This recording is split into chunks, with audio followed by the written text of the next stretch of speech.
Welcome, everybody. I'd like to welcome everybody to the Wallingford Planning and Zoning Commission for Wednesday, October 13th at 7 o'clock. I'd like to ask the members and the public to stand for the Pledge of Allegiance, please. I pledge allegiance to the flag of the United States of America, to the republic for which it stands, one nation, under God, indivisible, with liberty and justice for all. All right. Roll call for us is to my far right is Commissioner James Hines. To his left is Jeffrey Cohan. To his left is James Fitzsimmons. And to my left is Stephen Allenson. And I am John Paul Vanoit, acting chair for tonight. To my far left is Kevin Pagini, our town planner, and our town recorder is Cheryl Ann Tooby. So welcome. If anybody is here for item number 3, special permit, Choate Rosemary Hall, 356 Christian Street, it has been withdrawn. It's application 411-12. I'm sorry, 21. I'm already into 2022. We have a public hearing. Can I ask the secretary to read the, oh, I'm sorry, I forgot the minutes. I'm like jumping into the other. We have the minutes for July 12th, 2021 and September 13th, 2021. Can I, if it's okay to do both, and ask for a motion for approval? Mr. Chairman? Yes. I move that we approve the minutes of the July 12th, 2021 meeting and the September 13th, 2021 meeting as submitted. Thank you. Do I have a second? Okay, second by... I'll second. Second by Mr. Cohan. All in favor? Aye. Aye. Nays? Abstentions? Motion carries. Thank you very much. First item is a public hearing, special permit, revision Hall Ave, LLC, 238 Hall Ave, application 409-21. And can I ask our acting secretary to read in the legal notice and the correspondence? Thank you. Thank you, Mr. Chairman. Legal notice 409-21, special permit revision for Hall Avenue LLC, located at 238 Hall Avenue, to remediate a non-compliant site and to add/delete landscaping and to correct/reconfigure parking areas from the previously approved plans, Zone R-6. I have an interdepartmental referral from our environmental planner.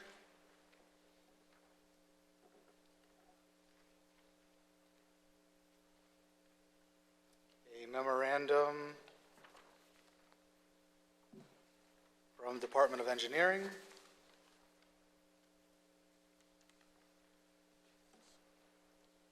An interdepartmental referral from our fire marshal.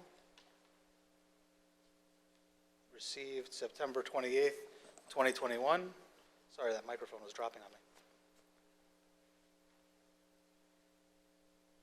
And a revised set of site plans received September 24th, 2021.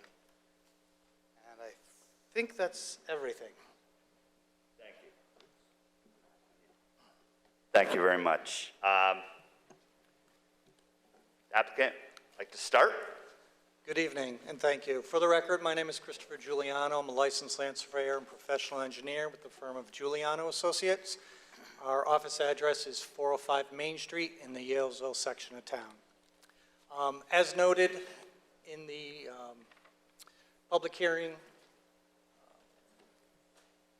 comments, the purpose that we are here is to basically bring this site into compliance. Back in 2010, 2011, this project was approved, and there were supposed to be certain improvements made to the parking lots, and those improvements were not made. And unfortunately, this project was occupied and developed as an apartment complex. So there was no sort of line in the sand during compliance, or to figure out compliance when they were doing conveyances. So as soon as the former owner received his building permit sign-offs, he was able to rent out these units without ever having any kind of planning and zoning sign-off. So what we had is we had people occupying apartments without any type of certificate of occupancy. Fast forward to 2021, we have a new owner. That owner goes to buy the property. The bank obviously does its due diligence, looks into the matter, and finds out there are no COs. So the new applicant has, goes and talks with the town planning department, sees what needs to be done, and here we are, basically trying to bring the site back to what was approved in 2011. So what we're doing is we're making minor modifications to the Westerly Parking Lot. So we are actually removing the large sort of bump out of pavement. We are narrowing it down, cutting it back to 10 feet in depth. We are going to line stripe it as no parking. We're going to be adding the necessary island as you come into the parking lot and shifting the parking over so we maintain the proper number of parking spots. And then on the eastern part of the site, which also abuts Bull Ave, we're taking those existing parking spots, and as you notice on the original or as-built plan, along Bull Ave, the former owner made parallel spots when in fact they were supposed to be perpendicular to Bull Ave. So we're reconfiguring that parking lot so it matches what was previously approved. You have a memo from the town engineer when she reviewed this. She requested that we add the small depression at the end of that parking lot, which we put in with that September revision. And there was some comment about the turnaround on the Westerly parking lot. I did speak with Allison about that. She wanted it cut down a little bit in width. When I spoke to her, I put my reasoning forward as to why I didn't want to cut it down to 6 feet. I wanted to leave it at 10, and it's simply for snow removal. So we know when it comes time for winter, that's where they're going to push the snow. If we had a 6-foot depth, it would make it very tight for cars to continue to use it. So at the 10-foot depth, I feel we're still going to have enough so that a car can use it for backing up and pulling out. I did, based upon my conversation with her, put in the no parking line striping, so hopefully that will avoid any of the residents from continuing to use it as a standard parking space, and that'll have to be something that's self-policed both by the residents and by the new owner. That's pretty much it in a nutshell. If there's any questions from the commission, I'd be happy to address them at this point. Thank you very much. Do any commissioners have any questions?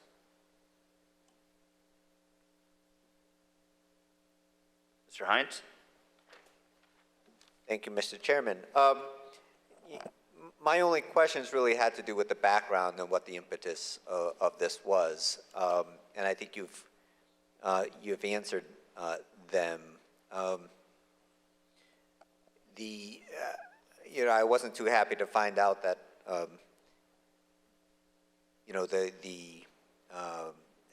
the property was not improved as it should have been. But we have a new owner, and it sounds like he's looking to do the right thing, and I appreciate that. So thank you. Thank you. Thank you. Any other commissioners? Mr. Fitzsimmons? Thank you, Mr. Chairman. I know you're the, the last man standing in front of us this evening. Were you involved in the 2011 application and approval? Yes, I was. You were, okay. Conflicting information, just based upon notes I have and comments. The prior owner posted a bond. The prior owner requested the bond be returned. That's when the problem was discovered. Or was it the seller and the mortgage? I'm trying to make sure to understand the how and the why. Okay. We did an as-built in 2017. Most likely that as-built was so he could get his water and sewer bond back, which is obviously more significant than the planning and zoning bond. I'm thinking that, knowing the time that was approved and the size of the project, the bond was probably pretty small. Maybe there was still a $7,500 S&E landscaping bond, but obviously the way planning and zoning works, you're always very willing to help with someone to get their bond back.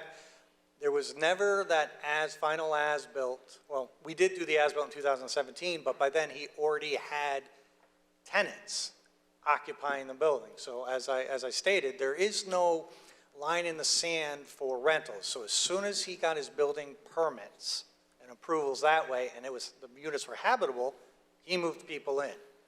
And I guess the bond amount at that point was negligible, or he was willing to let it go. And maybe as we're fast forwarding years beyond, he could pick it up in a sale price and not worry about it. That part I don't really know. But in talking with the new applicant, the bank was willing to close, but they held, I believe it's $75,000 in escrow to make sure that he went and got these units with COs. And this was the first step to do this, because we had to make sure that the site was brought into compliance. So luckily, I have to say that the property changed hands. Luckily, the bank had the wherewithal to go and do the due diligence to see if COs were on these units. And again, luckily, the current applicant owner went and talked with the town planner to see what needed to be done. And he's willing to do those improvements to bring the site into compliance with the original plan. Okay. I don't recall when I was visiting the site, how does this site have garbage removal? Individual collection, or is there a dumpster located? There's individual collection. Okay. And I noticed on the plan, because a lot changes in 10 years, and you mentioned it in your presentation, can you add a snow removal area? Because I assume as an apartment building, it would have a landscape contractor be responsible for snow removal. We can definitely do that. All right, because it's missing, and I know you talked about the no parking area for that. So if you could make sure as a condition that a snow removal area be indicated on the final plans. Well, we'll note that no parking area is also for snow storage and snow removal. We'll also do it on the Easterly parking lot as well, in the kind of bump out in there. So we'll take care of that for you. On behalf of the commission, I thank you for bringing forward a non-compliant request to bring it into compliance. Well, no comment. I'm saying thank you because it's very upsetting. Mr. Chairman, through you, can I ask some questions of the town planner?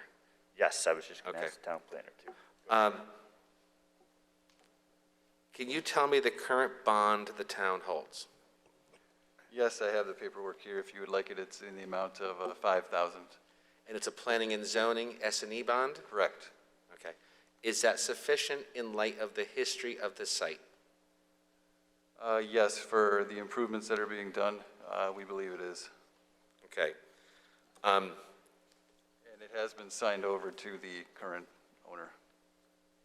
So the bondholder is the current owner, not the former owner. Okay. Correct. And then following up with the bond, because I know it's a whole separate thing and I don't want to go down that road this early in the meeting. And I know, quite frankly, it's unfair to ask you, but you're representing the department. You're relatively new to the town. When did the town become aware that people were living in units without a certificate of occupancy? Well, it was in March of 2021, so right before I got here, Mr. Talbot went out there. He received a bond release request from the former owner.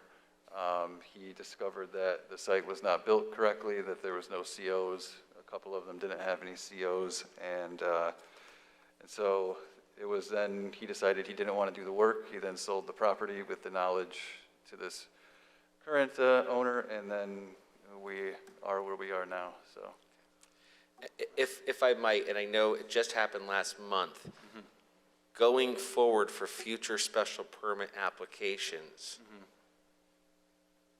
could the department suggest to the commission on each application with habitational units that a CO be required prior to,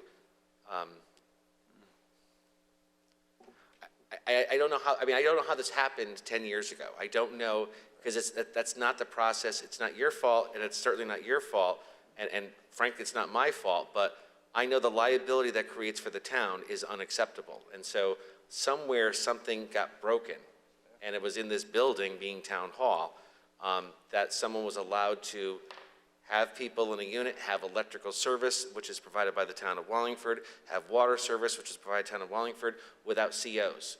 When you don't have a CO in a habitational unit, the town's at fault. The town's liable, and the town could be brought in because we were aware. So if you could discuss that with the town attorney for every future residential use, that we could require that, somewhere that needs to be in, that there should be a final check regarding a CO, whether it's part of the motion, part of the special permit, but I know this is not the only case that is that way in the town, and it's a very difficult position for the town to be in. So, thank you, Mr. Chairman. Thank you. Any other commissioners? If not, Mr. Pagini, do you have any comments? I just want to thank the applicant for being so cooperative throughout the process and coming forward to us and working with us so diligently. That's all. Thank you. This is a public hearing, and if anybody would like to speak on behalf of this application, just a few housekeeping. Anybody coming up, please, their name, their address, and keep it specific to the regulations. Are there any? Seeing none, I'll bring it back to the commission. Commissioners have any other questions or any actions that they would like to bring forth? Yep. Okay. Would you like to close the public hearing? That's what I was thinking, Mr. Chairman. I move that we close the public hearing on the special permit revision to 238 Hall Avenue. Do I hear a second? Second. All in favor? Aye. Aye. Any nays? Any abstentions? All right. How about an action? Mr. Chairman, I move that the commission approve a special permit revision for Hall Avenue LLC located at 238 Hall Avenue to remediate a non-compliant site and to add, delete landscaping and to correct/reconfigure parking areas from the previously approved plan as shown on plans entitled Proposed Site Plan dated 8/13/2021, revised to 9/24/2021, subject to the following conditions. Number one, comments in the interoffice memorandum from the Department of Engineering to the Planning and Zoning Department dated 8/31/2021. And number two, addition on final plans to show snow removal area. Thank you. Motion, you got any more? No. And motion, do I hear a second? Second. Thank you, Mr. Cohen. Voting starting with Mr. Hines. Yes to approve. Mr. Cohen. Yes. Mr. Yes. Fitzsimmons. Mr. Allenson. And I Yes. vote yes. Motion carries. Thank you. Have a good night. You too. And Mr. Fitzsimmons, it sounds like this might be a good workshop item to discuss in the future. We have nothing else going on. Of course not. We have the next public hearing, which is application 410-21, special permit, B. Cleveland for WHA, 2 Wharton Brook Drive. Can I ask the secretary to record the correspondence, please? Thank you, Mr. Chairman. We have a legal notice number 410-21, special permit for Wallingford Housing Authority located at 2 Wharton Brook Drive to change the use from a convenience store / laundromat / apartments to a municipal office, zone R-18.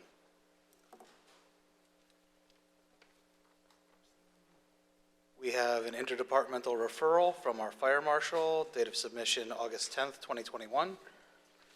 An interdepartmental referral from our environmental planner, dated August 10th, 2021. We have an interdepartmental referral from our town engineer, dated submission August 10th, 2021. an inter-office memorandum from Thomas Flannery, Engineer, Water and Sewer Divisions, dated October 5th, 2021. And I think that's all I have. Thank you, Mr. Secretary. Can I ask Commissioner Hines just to, Thank you, Mr. Chairman. For this application, I must recuse myself as my property abuts the property at issue, so I will not be taking part in this, this application. Thank you. thank you very much. Would applicants like to give their presentation? Good evening, Commissioners. My name is Kelly McDermott. I'm the Executive Director of the Wallingford Housing Authority. I have been in this position for almost 7 years at this point. To my left is my colleague, Brian Cleveland. He works with the Housing Authority through Silver Petroselli Associates and is our architect for hire on this particular project. Today, we are here for 2 Wharton Brook Drive in Wallingford, and I'm going to let Brian tell you a little bit about that application. All right, great. Thank you, Kelly. As Kelly said, my name is Brian Cleveland. I am an architect with Silver Petroselli and Associates. We are here to seek a use change for the 2 Wharton Brook Drive property from a convenience store and laundromat to an office use, and maintaining the second floor use of apartments that is currently there. As part of this, we do want to just focus on the fact that we are seeking a use change as of right now, and other renovations to the property, which includes internal renovations of the first floor, as well as repair work to the second floor will be forthcoming after we receive our use change. We believe that this use actually is a better fit for this particular location in that this is relocating the Wallingford Housing Authority's existing office space, which is just up the road on 45 Tremper Drive, directly adjacent to 2 of their properties, one Southside Terrace and then also the Ulbrich Heights property. This will, in our opinion, be a reduced use on the traffic, sewer usage, and just transient traffic coming to and from this property based on its previous use. So we believe that this is in conformance with the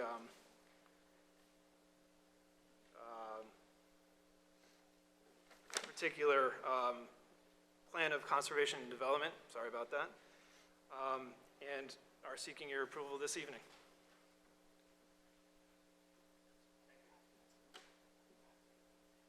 Thank you. That concludes your presentation. It does. All right. Bring it back to the commissioners. Do any commissioners have any questions? Mr. Allenson? Mr. Fitzsimmons? No questions? I do, but I only go first. Well, nobody else is going to ask questions, so you're next. I'm up. Thank you, Mr. Chairman. Looking at the site plan, and I've been to the site with a current son at Lyman Hall and my oldest graduating from Lyman Hall, very familiar with the site, driving by to get to the back entrance. I don't see in the plan a handicap parking spot. And if I'm missing it, please show me, or if not, can you add one? Yes, we will add one. Okay. Here's the question, and I'm not trying to be tricky. Is there enough room for a handicap spot? Because this is office spot, and is one enough? Because you only have 13 spots, and we require 13, so. Right, so to keep adjacent to the existing sidewalks that are ramped to the entries into the building, we will certainly put the handicap space near where that ramp comes down to the driveway area. Okay. And then the Housing Authority does its own buildings and grounds, or do you rely on the town of Wallingford? So the Housing Authority is responsible for the upkeep and maintenance of all of its sites. We do not receive town support for snow removal, lawn care. We do complete our own internal snow removal. However, we contract out our lawn care services. Great answer, because you know where I'm going with this, is it's a hill driving into this, so the snow removal, again, could you add it to the plans showing where someone should put the snow?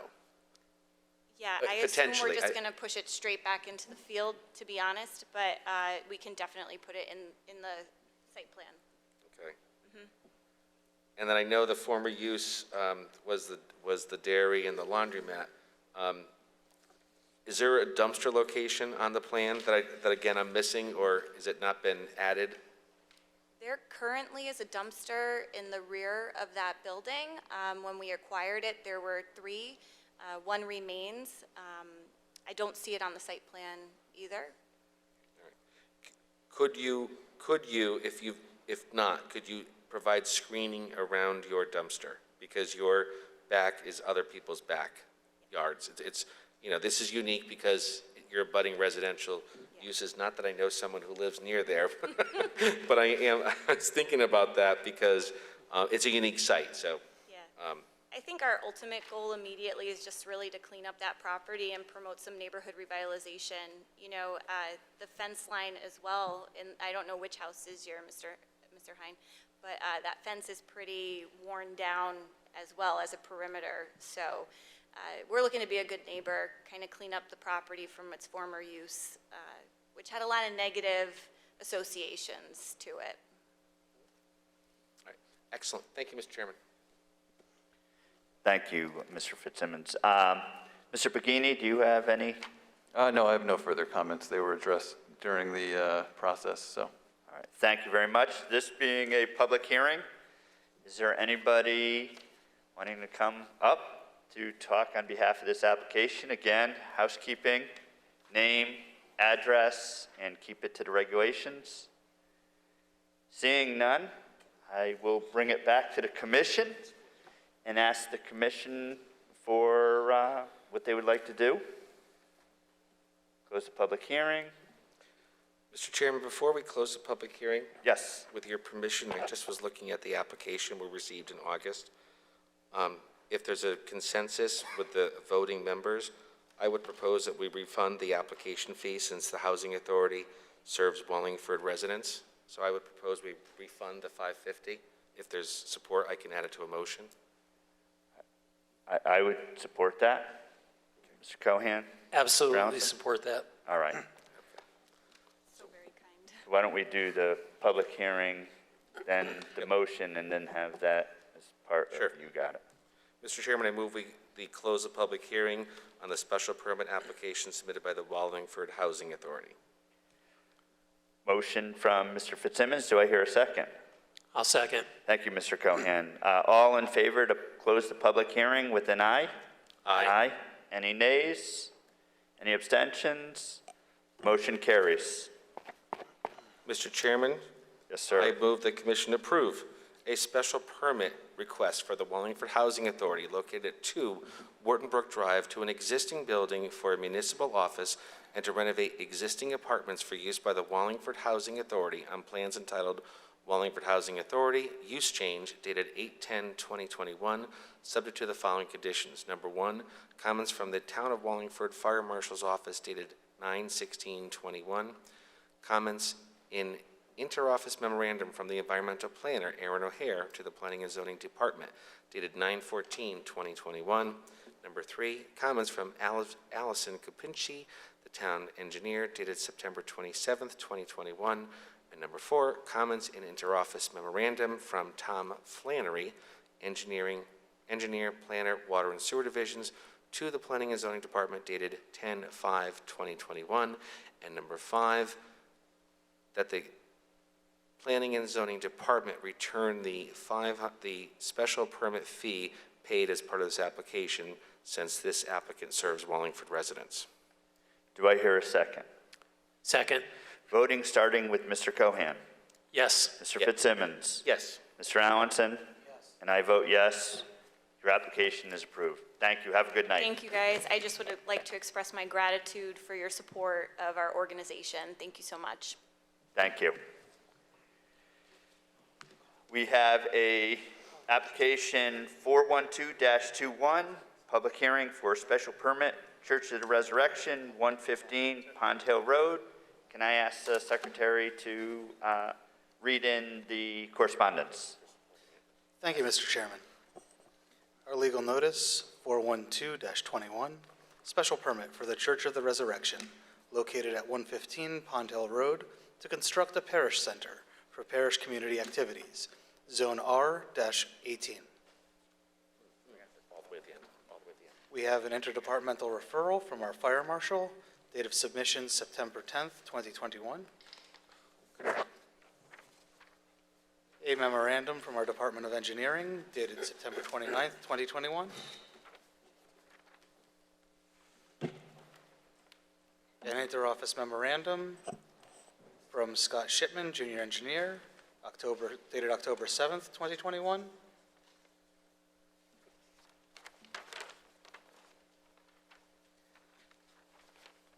An interior architectural design plan, date of receipt September 29th, 2021.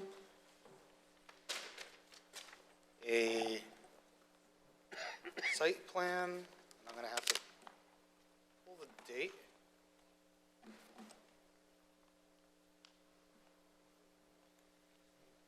Dated September 8th, 2021.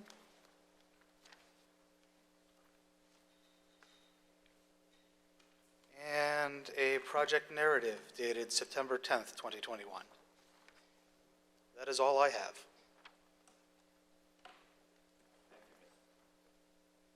Thank you, Mr. Allenson.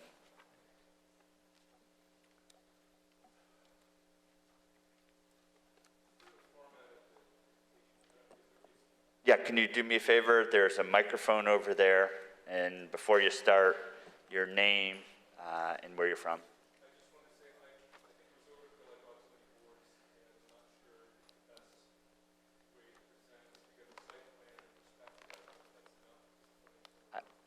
I think this is enough right now. If you need to put some more on as you do the presentation, that is absolutely fine. You're welcome.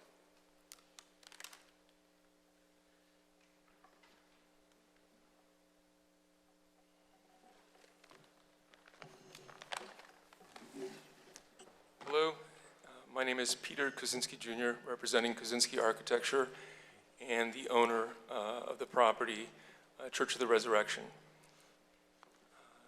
Thank you for hearing this presentation. Basically, the church currently lacks a parish center, or a hall, if you will. It has a small room in the basement corresponding to this narthex area at the entrance, like a foyer, and that's totally inadequate for its needs. So what we are proposing is a 6,656 square foot building that forms a parish campus, if you will, in conjunction with the existing church, the existing rectory and office building, and the site in general. It's a little difficult because I don't have the other drawings up, but basically it's a large site with a large proportion of it dedicated to wetlands, which you don't see here. Then this area is basically a two-part use, parking and the parish campus. The existing church is a 700-seat church, around 12,000 square feet footprint. Again, the rectory and administrative building, around a 3,000 plus square foot footprint. Church tower. There is an axial orientation off of the existing church, the front facade leading into parking at this island here. The church was built in the 60s. The rectory was added in the, I think, 89. And if you look at the plans from that era, it implies the addition of a parish center on the east side to kind of mirror the rectory and office building to create this courtyard and more of a parish campus. The types of uses anticipated for this project or for the building are parish suppers, religious education classes, after mass gathering for coffee, various use groups, including choir, elderly groups, et cetera, which at this point, the parish just does not have the ability to house correctly. So it's a very vibrant parish.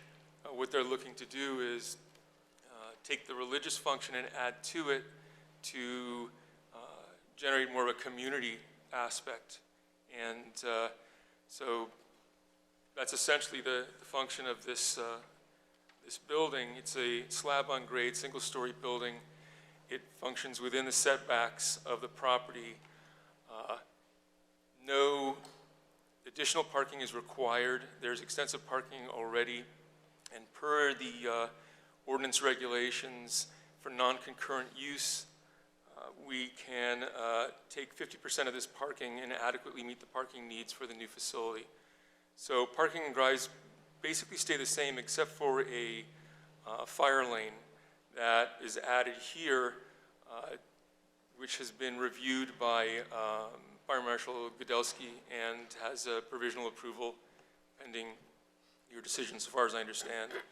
We've reviewed it on site with the building official and also have, it's gone through a wetlands review for regulated use based on more than 10,000 square foot addition of impervious surface area and some of the upland review area being affected. That was approved previously last winter. So that stays in effect. I could get into various levels of detail on the architecture. One other item, let's say planting. The idea is to, and it's not adequately shown in the perspective, it's kind of a placeholder, but in any case, the site is bounded by Pond Hill Road primarily, and then there's abutters on Cardinal Drive on the other side. But in terms of viewing the project, and the building, I could put up another board if it helps, that you have a view from Pond Hill Road from the south, from the east, and from the north. And we are screening condenser units on the north and creating a planted buffer that way, a visual buffer. We are screening some condenser units on the east and are creating a buffer there. We're screening or we're placing plantings on the south side of the building to soften that edge. And then on the east side, we have 3 apertures that are glazed storefront openings with plantings in between. So it's not a continuous landscape buffer, but it kind of softens and masks the building to a pretty high degree. Currently, and I've got some Google Earth arrows if that helps, or I don't know how familiar you are with this site. There are some mature maples here that line Pond Hill Road, and that basically forms the delimitation of public versus parish, and that really sets the tone for the entire property. So to put plantings along there and under the canopy of the trees did not make sense, so we're inboard of that, as I said again, at condenser units and along the building. And we can get into more detail on that if you'd like. The material palette of the building matches that existing on the site. The existing church is kind of a grand, heroic gesture from the 60s modernist approach in brick with a standing seam metal roof, some wood trim. The newer rectory is also in red brick with a standing seam metal roof. We look to reiterate that with the new building, except that we add some wood trim, or looks like wood fiber cement cladding to kind of break up the potential monotony of only using brick on the site. We, again, use the standing seam metal roof, and you'll see the shed roof configuration matches that of the rectory and also that of the church. So really we're trying to work with the theme here. We splay the building a bit. Instead of going on the orthogonal at 90 degree and to kind of mirror the rectory exactly, we angle the new building 50 degrees off of the axis to line it up with the side of the church so that when you stand in the parking lot, you see the entire church. The prior suggestion in the 80s was to kind of mask that or cover some of the front of the church, and we keep the building away from that. That also ties into the property line because we're aligning with the property line, which if we kept it on the orthogonal, we'd actually cut into the setback line. So we actually, both for aesthetic reasons and symbolic reasons to be welcoming and also for functional reasons, angling the building in that manner helps us out. So that's really, that's the siting of the building, the function of the building. I could put up a plan if you want me to show you or get into the actual layout of the plan, if that helps.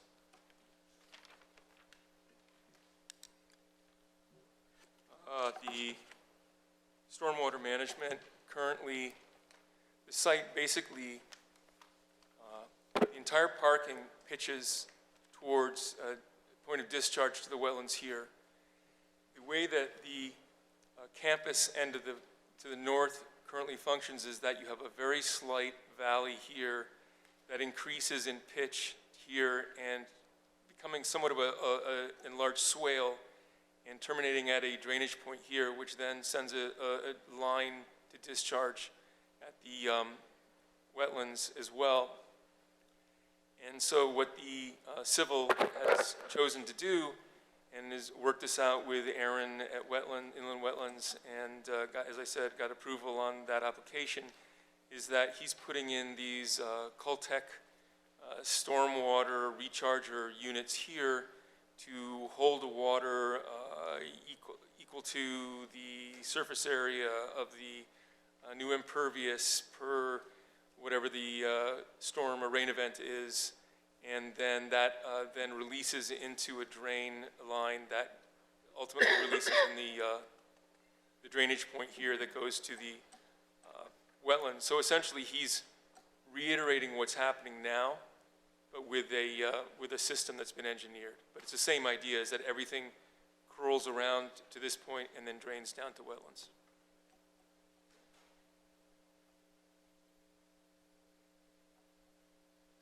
So that's siting, parking, stormwater management.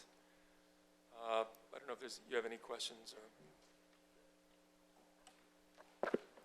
Thank you. Does that conclude your presentation for now? We'll bring it to the commission. They can ask some questions. Any commissioners have any questions? Yes, Commissioner Allenson. Thank you, Mr. Chairman. Just a couple.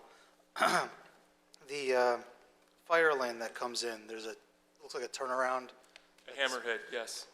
That's built in. Is that all going to be striped, no parking? We can do so. We listed as such. Sometimes that happens, I think. Understood. Thank you. I've been by the property many, many times, and I don't know exactly where that kind of falls, but in the plan, it looks like there would be an open sight line where that is from the road coming in, or will the trees block it? It's hard to see from the plan. I just can't tell. In reviewing the materials the last few days, it became apparent that that would be a good place to introduce some additional landscaping. And the canopies are pretty extensive, as you know, but I think we should revisit the site and check out that point, because if there is adequate space, I think that would make sense to cover the end of the drive. So that's definitely something we've been thinking of. Yeah, I'd like to see some landscape there if possible. Okay. And then moving over towards Pond Hill roadside, kind of up towards the existing church. When the drainage comes in, will that be visible? I don't know what it would look like from, No, it's Plain all, eyes. it's all subterranean. okay, And it's all sent below ground via all the roof drains and yard drains, et cetera. You don't see anything. okay, The alternate would be something more like a rain garden or something on top, but that the civil engineer chose to go this direction, so nothing's visible. okay. Then that answers my question on the landscaping. One last question. It looks like part of the parish center where the lavatories are going to be located has a different roofing over it. Yes, yes. And I might have missed it, but is it? Can I pull up a different Yeah, perspective? that would be wonderful. Thank you. Hopefully I have a useful one here. Oh, I have some elevations too, so.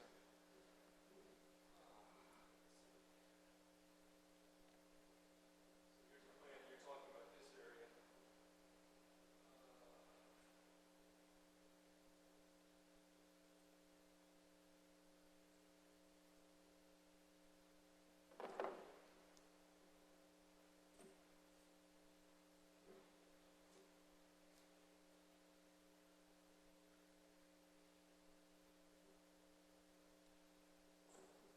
Unfortunately, our perspectives are really focusing on this. Hey, can you just do us a favor? You can put that up on that easel, that's no problem, but use the microphone here. There's one right over here.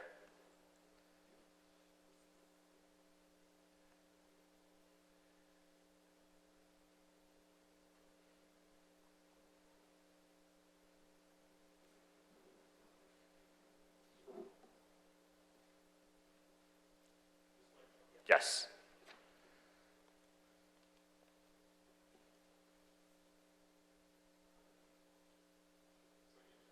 Yes. Hello? Yes. Yeah, it works.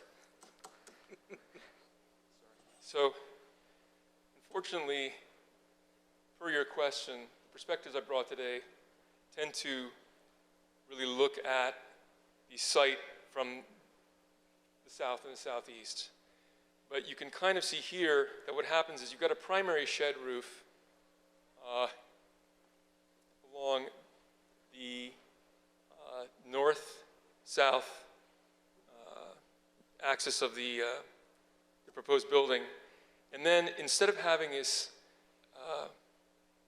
only a solid brick that just continues, we want to break that up a little bit so that we keep the proportions a little smaller and a little more human scale. Also what happens is, you can see it here, in order to fit the building on the site, it starts getting pretty tight. Between the setback lines, the tree line, et cetera, we actually have kind of a limited space to work within. So what happens is, where we get near the church, we're actually cutting into the building, and it's kind of a lower flat roof area in that zone. So it breaks up the massing a bit. But if you'd like us to get you another image to make that clearer, we can. I've seen flat roofs before. Is it going to be like an asphalt flat roof, or is it going to be like a different type of membrane? Most likely a SBS mod bit 2-ply system or something like that, unless we go with some sort of a 60 mil or 90 mil single ply, I don't know, fiber tighter. There's various brands. I don't have the tech information on me, but in any case, so you see it here. You can see the line of the pitch line of the roof beyond flat here, and then there is a light duty commercial kitchen involved because they'd be serving over 150 people. It requires that. And for that, we also need to have a mushroom vent on top of that. So we don't want to have that showing. We don't want that vibe. I don't know how you'd react to that. So we've masked that with a louvered system that would match the color of the roof, et cetera, and the finish metal, this little bit of metal louvered area. Kind of a standard. Thank you. That explains a lot. The design of it, from looking at the plan and the way the coloring was, is much more appealing having you explained to me than just looking at it on the picture. So thank you. That's our fault for not making a nicer picture. Thank you, Mr. Commissioner. Are there any questions from other commissioners? Mr. Cohan? Thank you, Mr. Chairman. Just a real quick question. It sounds like the primary days of use are going to be Saturday and Sunday. Probably Sunday primarily. Actually, I don't want to interrupt. Yeah, I'm just wondering if there's any other, days of the week. I would say actually more weekday in terms of they have morning mass, and then after that, there may be some different use groups, maybe more elderly groups, et cetera. I don't have a schedule on me, but I know in the afternoons, like Monday. Can you just pull the mic closer to you? They can't pick you up on the TV. Is that better? Yes, that's better. Monday and Wednesday, I think they have choir in the evening or afternoon, and other days they have another musical group, and then they have catechism and religious instruction from, I think, 3 till 6 and 2 slots. So actually there's a fair amount going on during the week, and the way the building is configured is that you can see there's one large gathering hall, and it's dividable with divided into 3 smaller spaces. So the idea is that they could use it both for larger events with dining, and then during the week it's used for smaller events, including instructional, et cetera. So I would say, but per your question, my understanding is it's actually used more during the week, and then maybe special events, but also things like if there's a funeral, there might be some kind of reception there afterwards, and that may happen during the week, things like that. So, but if you wanted a schedule, I'm sure the parish could provide you with one. No, that basically answers the question, and it doesn't sound like during the week the use goes, very late at night. I don't think past 7. I mean, they have Knights of Columbus. Some groups meet maybe once a month or twice a month. The Knights of Columbus may meet in the evening. There might be a few groups that meet in the evening, but I think they tend to be late afternoon, typically. All set. Thank you, Mr. Chairman. Thank you, Mr. Cohan. Any other commissioners? Mr. Fitzsimmons? Thank you, Mr. Chairman. I know you said you brought a lot of boards. Do you have a perspective of the addition or building from Pond Hill Road? Yes. Would you be able to put that up? Sure. And we brought 3%. I brought 3 perspectives, and I probably should have brought one looking down from the north. The one that I have is more from the south. And please keep in mind that the vegetation we're showing is really only placeholders. It does not correspond to the landscape plan, but this shows just the vibe, or basically what you're seeing geometrically and in terms of material use as you're driving north on Pond Hill. So you see the shed roof, the brick, use of brick here. This is a roof projection that turns a corner and becomes a covered canopy, running the length of the facade, where people enter into the gallery, the circulation gallery that then feeds the main room. Here you can see some introduction of that looks like wood fiber cement cladding to just kind of change it up a little bit to kind of add some, hopefully some dynamism to the building. Here you see the same thing where we have these cuts with a slight roof projection. Those are actually points of egress, 3 points of egress from the main room, which then when divided, still each room retains its point of egress. And then you have some of that change in trim, so again, it's not just brick, brick, brick. The reason I asked about the view from Pond Hill Road, and it's a beautiful church. It's a beautiful piece of property. As I look at it, I could ask you the question, but I think we both know the answer. Where's the front door? Is it facing the courtyard? Yes. Okay.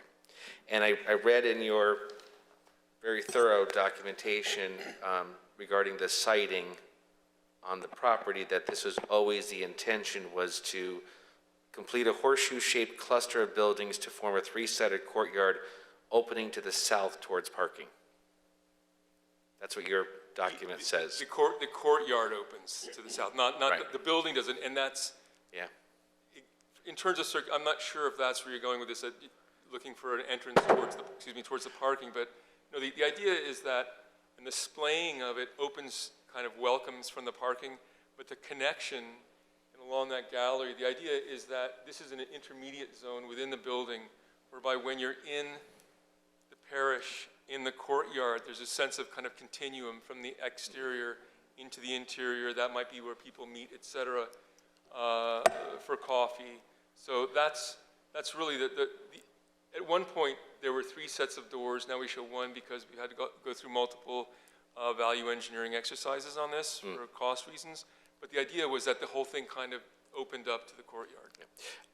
I won't make you guess. I'll tell you exactly where I'm going with my question, because on page 217 of the town zoning regulations, we have a section 6.33 called building orientation.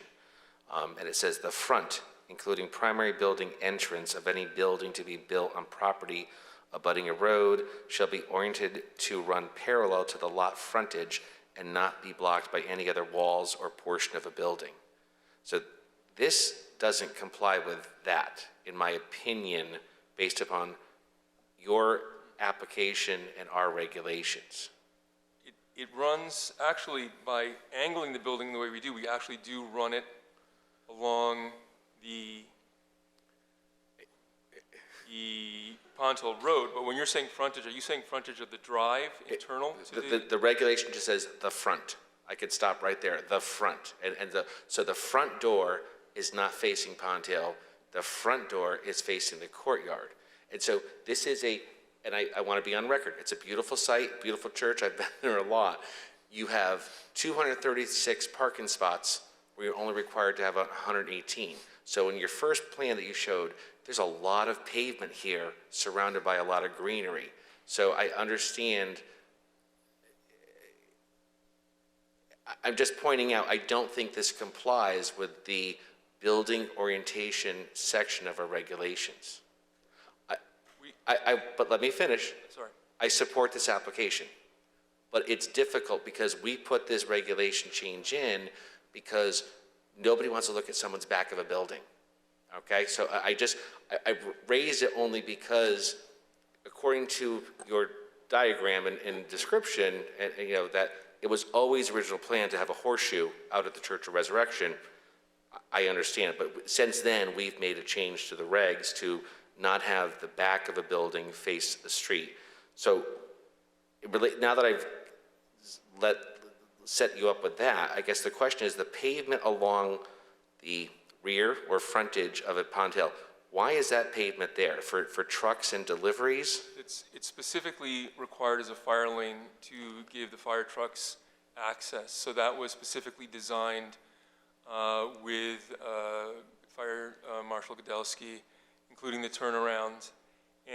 But we did discuss this with Tom Talbot when he was here for a while, interim, and he remarked that the way we didn't just provide, or we don't just provide little doors for egress. Those are full, and I can get you an image more flat on, but those are actually larger glass storefront openings, which you can see, hopefully, down here. Do you see how those are open? Mm-hmm. That's all glass.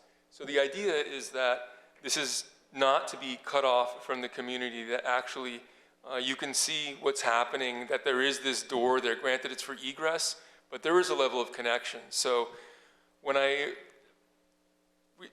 we've gone through various cycles of review on the project, but for whatever it's worth, in speaking with Tom, he did say how that actually ameliorates the project towards that concept or that goal. I trust Mr. Talbot emphatically, so and again, I think if I was on Pond Hill, am I facing the back of a building? Because that's a change, you know, right? They've always faced a church that was sideways, but, you know, kind of worked with all the landscaping. This is a change, this is a shift. And so I'm hearing from you, based upon your pictures and plans, it will not look like the back of a building. I don't think so, no, but Okay. but also to clarify, and I could put the site plan up again, that this is south of the church, so that you will still see the church. That this, the lower projection at the end in the north does obscure a little bit of the very end of the church, but otherwise you see the church in its entirety. And if you go further down north, down Pond Hill, you will see the end of the church. So it's actually keeping the church fairly comparatively unobscured. What we're blocking is the view down into the courtyard that you see now.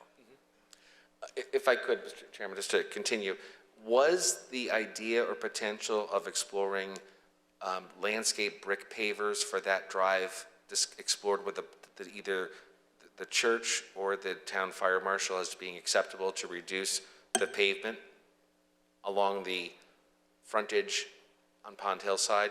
Because that would include the turnaround that Commissioner Allenson had referenced. If you'd like us to review that, we can. I mean, it just needs to meet the PSI for his equipment and for the arms that come down from to stabilize the trucks. But if that's something you feel would soften up that side, I mean, it's something we could certainly explore. Don't misunderstand. As I said, I want to be very clear. I support your application. I'm just thinking of the change in that area. That's a very busy intersection. It's a busy corner. Everyone sees it, and I'm trying to figure out about the landscaping, the pavement along the frontage, which I deem the rear of the building, and whether or not you'd have vehicles parked there all the time, or someone making a delivery, or is it, if it really for pavers and it's a fire lane, the fire lane, because the fire marshal has supported it in town, pavers, I'm asking, was it explored? Because it's your building, it's your addition. I'm just asking, was it explored? No, it was not, but I actually think it's an interesting question. And I think if the cost is comparable, it would be a nice gesture, frankly. So I think it's something to review with the potential contractor in terms of costing. And Yeah. like you're talking about more like a 1-by-1 paver or something. Yeah, I think you see where I'm going. I mean, Sure. Again, when you look at your plan, there's a lot of pavement, but it's all connected, then it's all lawn, and then you're gonna have this, and it just, so. I think that's If you very could interesting. explore it, I would, Yes. Just a thought. Thank you, Mr. Chairman. Thank you. Thank you, Mr. Fitzsimmons. Mr. Hines, do you have any questions? Thank you, Mr. Chairman. I would really just echo the sentiments of Commissioner Fitzsimmons. Was one of my concerns, just that what you're going to see from the street and what that's going to look like. Right now you have a beautiful yard or property and buildings, and now you're going to have a structure with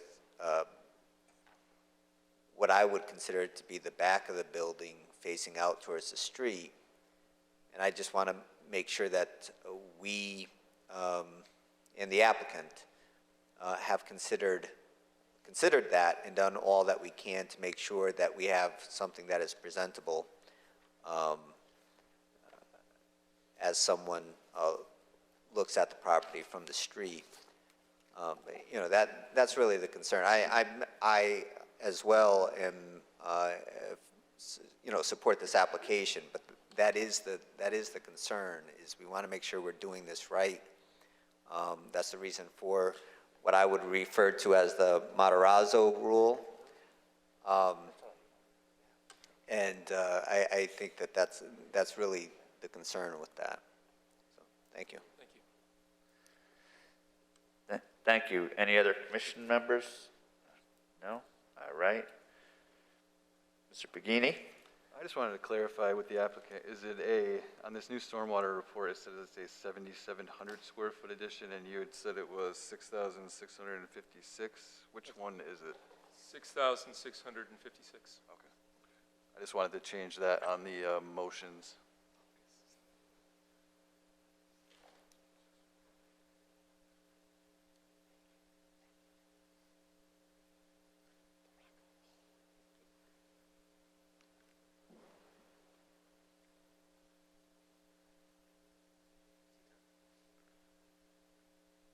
Mr. Pagini, you all done?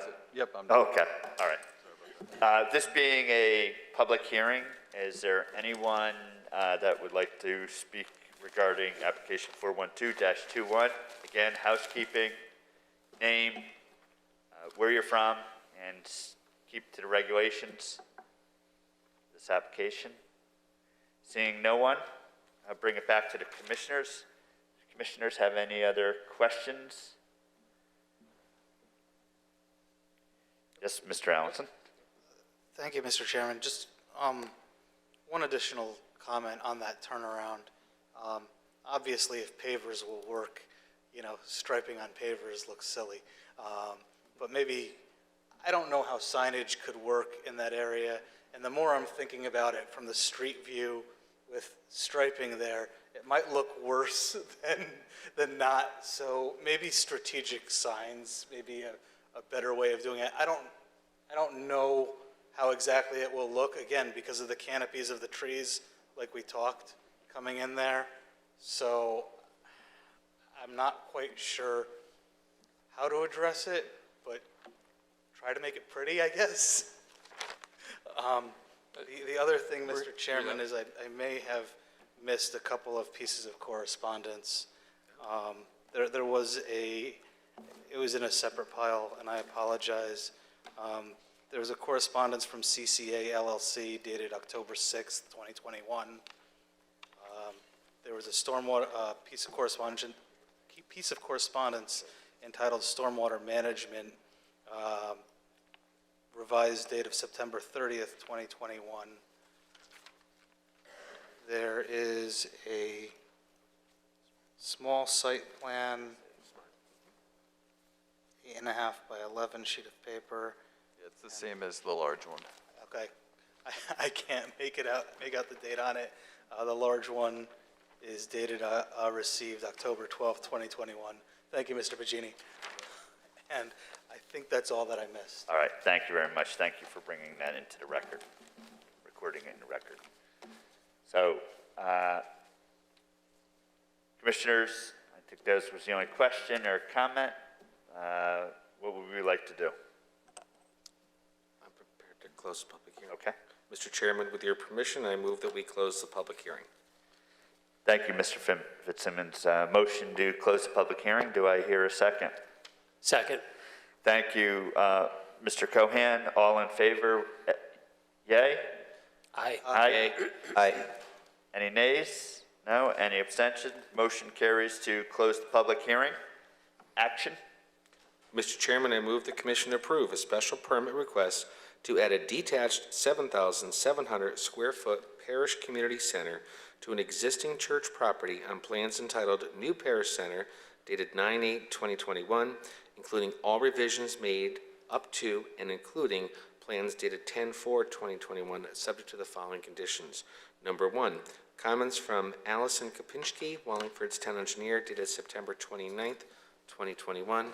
Number two, comments in the interoffice memorandum from Scott Shipman, Junior Engineer, Water and Sewer Division, to the Planning and Zoning Department, dated 10/7/2021.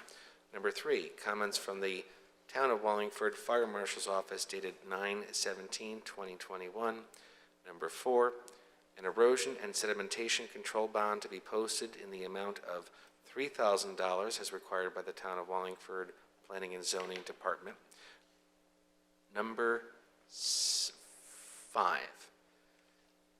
Applicant to explore addition of landscaped pavers to replace pavement along frontage of building along Pond Hill Road as discussed at this meeting. Explore. That's it. Okay. We have a motion for application 412-21. Do I hear a second? I'll second. Thank you, Mr. Cohan. Starting with Mr. Hines. Yes to approve. Mr. Cohan. Yes. Mr. Yes. Fitzsimmons. Yes. Mr. Allenson. Yes. And yes, Mr. Benoit. Motion passes. Thank you very much. Have a good night. Thank you so much. Can I ask Mr. Allenson to read in the public hearing, application 903-21, zoning text amendment, Planning and Zoning Commission data centers by special permit in IX and I-5 zones. Thank you, Mr. Chairman. Legal notice number 903-21, zoning regulation text amendment to add data centers as an allowed use by special permit in the IX and I-5 zoning districts. We have correspondence from Andrew and Eugenia Mays, received September 9th, 2021. Correspondence from our town planner to the city clerk, City of Meriden, mailed 9/9/2021.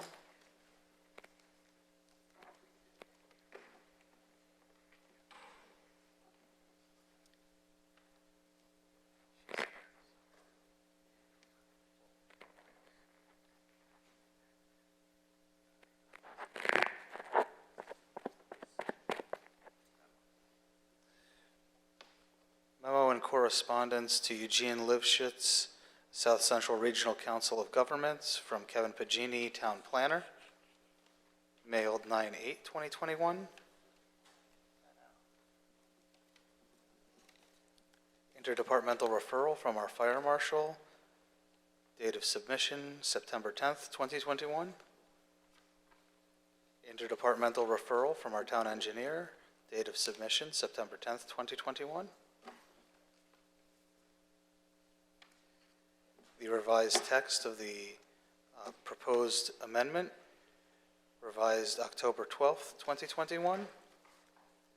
And I believe that concludes the documents I have for the record. Thank you, Mr. Chairman. Thank you very much. Just, Mr. Pagini, I'm going to have you. And I have copies up here if anyone wants to take those. Thank you. I was just going to ask you to say that, and it's my understanding that we are not acting on this today. I mean, it's the decisions commission. It's the commission's decision, sorry.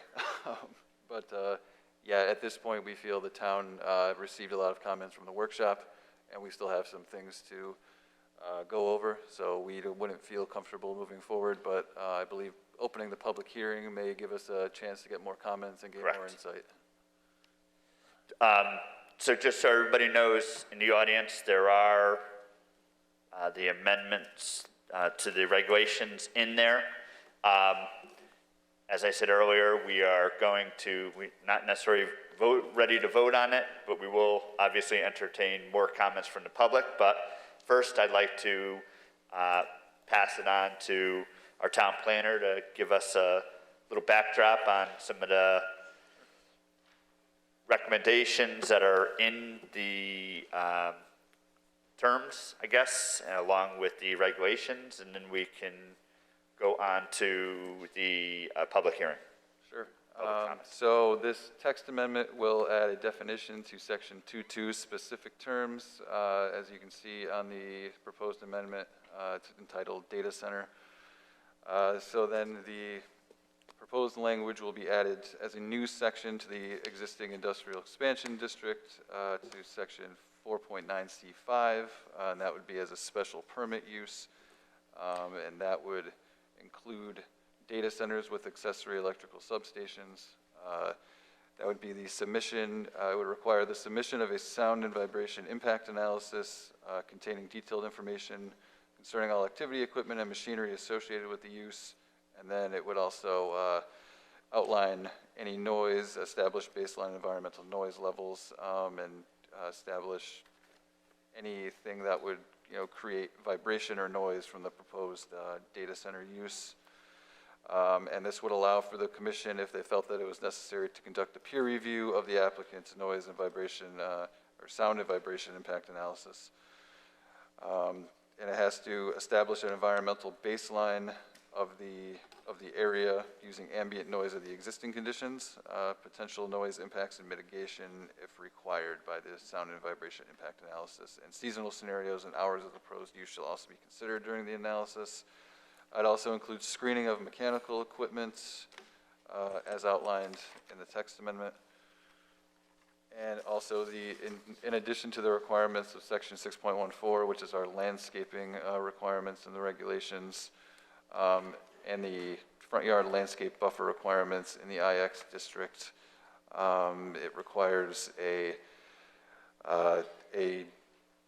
setback of no less than 150 feet if it abuts a residential district, and that setback can go even further if the sound and vibration impact analysis warrants it. And it'll also require a 100-foot wide landscaped or open natural space buffer with an earthen berm at least 6 feet in height with a grade no steeper than 3 to 1. And it just goes, there's some extra landscaping language in there. And then it just mentions the accessory electrical substations, and it just recommends some landscaping in there. They just can't have evergreen trees to exceed 10 feet in height. That's just to ensure that they don't fall on the electrical substations during wind or weather events. And all substations to be surrounded by fencing, and they should have to be designed to withstand ice and wind loading. And all substations must be located at a minimum of 400 feet from a residential property or residential zoning district. And the same language is proposed for the current I-5 district as well. And then we're also adding a parking requirement for data centers under 6.11C. That'd be 1 parking space for each employee at peak shift. And that's essentially what we're proposing.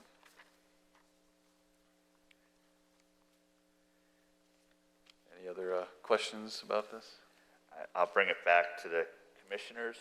Any questions or comments? Commissioner Hines. Thank you, Mr. Chairman. One of the questions I had was at the workshop, there was some discussion about diesel emission or emission limits and some language that we may want to consider as incorporating. Was there any, did you receive any language or? Not as of yet. I mean, the workshop was last week, and we still haven't gotten together and really discussed it yet. So that's why we feel like it's best to hold off, hopefully, on this and develop more language on this. So am I right to understand that this language may ultimately change during the course of this public hearing? Is that kind of the plan going forward, or? Yes, that's what our intentions are. Thank you. Any other commissioners? Yes, Mr. Cohan. Commissioner Cohan. Thank you, Mr. Chairman. Yeah, I really don't know, honestly, where to start with my comments, because they kind of, get into the regulations, and honestly, the last workshop, there was a lot of information. We covered a lot of topics, and honestly don't remember a lot about the data center changes. So I'm just going to go through my bullet list for Mr. Pagini, and some of these items are incorporated into the regulations I have in front of me. But again, as he stated, there is a lot of info that was presented in the workshop. But I just want to make sure that my few items are covered. And again, I don't know if these are going to be specific regulation changes, things we can actually add as regulations, or, once we get a particular application, whether or not these are specific, design items, conditions of approval. So I'm just going to go through the list I have. And I'm going to start out with, I think we need to state that first of all, there's a couple differentiations between data centers. The definition really should include something along the lines of data servers. You do talk about electronic information, but these hyperscale data centers are really large data serving centers. So I think that should be specified a little more detail. There are a couple different types. You got the hyperscale versus just a regular company's data center. And the magnitude difference between the two is enormous. And, there are different requirements, I think. Well, I know there are and there's a lot of differences between the hyperscale and just the regular, disaster recovery data center that somebody might want to, put in Wallingford. So I think, the definition between the two different sizes of magnitude should be, written in here. I'd like to see that, again, I don't know if this is a regulation or a design requirement, but we should be requiring that anybody building these data centers do so with a green data center design and operation. Additionally, and there's a lot to that. And additionally, along with that, because of the enormous electrical requirements and, all the discussion about global warming and all that, and a lot of major companies are starting to do this, where when these things are built, they're requiring, a lot of companies are actually purchasing carbon credits. And I think that's something that, Wallingford should be on the forefront of if we're going to host these enormous data centers. So I'd like to see something along the lines of purchasing carbon credits. Along with that, I'd like to see some regulations as far as peak shaving. I don't know if any of the discussion with public utilities, Wallingford Electric, I think there needs to be a lot of consideration given to our regulations as far as, requiring the data center at some point, if conditions warrant, to, generate some of their own power and not take it off our grid. And, you get into the diesel generation and, running on batteries, but I think there ought to be a minimal requirement for peak shaving with some type of battery usage. It doesn't have to be, 10 hours or something, but I think there should be, a minimal requirement where battery power has to come into play. I think at the last workshop we talked about, some of the diesel power requirements. I think we have to build into our regulations, a set of regulations that determine when, the diesel generators can be fired up. Usually they're, a monthly testing, what the duration is, and, when those diesel, power-ups can be scheduled. They need to be scheduled at a, non-disruptive timeframe to the neighborhood. And the last thing I have is, and again, basically it's in the regulations in front of me, but it talks about sound and vibration impact. But I'd like to get a little more specific in that. And again, it gets into some of the design phases with the data center, whether or not they're going to use chillers, how they're going to chill their equipment inside, whether it's going to be external, whether it's going to be water or electric, and get a little more specific as to actually stating that any potential hum or vibration is really not audible off-site. Again, the regulations do touch on that, but I'd like to get a little more definitive definition on that aspect of some of the sound going off-site. So that's my beginning list, and thank you, Mr. Chairman. Thank you. Any other commissioners with comments? Yes, Commissioner Fitzsimmons. Thank you, Mr. Chairman, and I certainly would agree with the bulk of the comments made by Commissioner Cohen. If I could direct my comments to the town planner through you, Mr. Chairman, as I look at this and having been to the workshop, and I apologize, while Commissioner Cohen was speaking, I was looking through my materials from the workshop that we had. The sound and vibration impact analysis is not a defined term. Is that within the industry? Like if I said traffic study, Mr. Giuliano would know exactly what I'm talking about. Is that the proper name of when we would have to hire someone, we'd say we want, or is that a technical name, or that's the common name?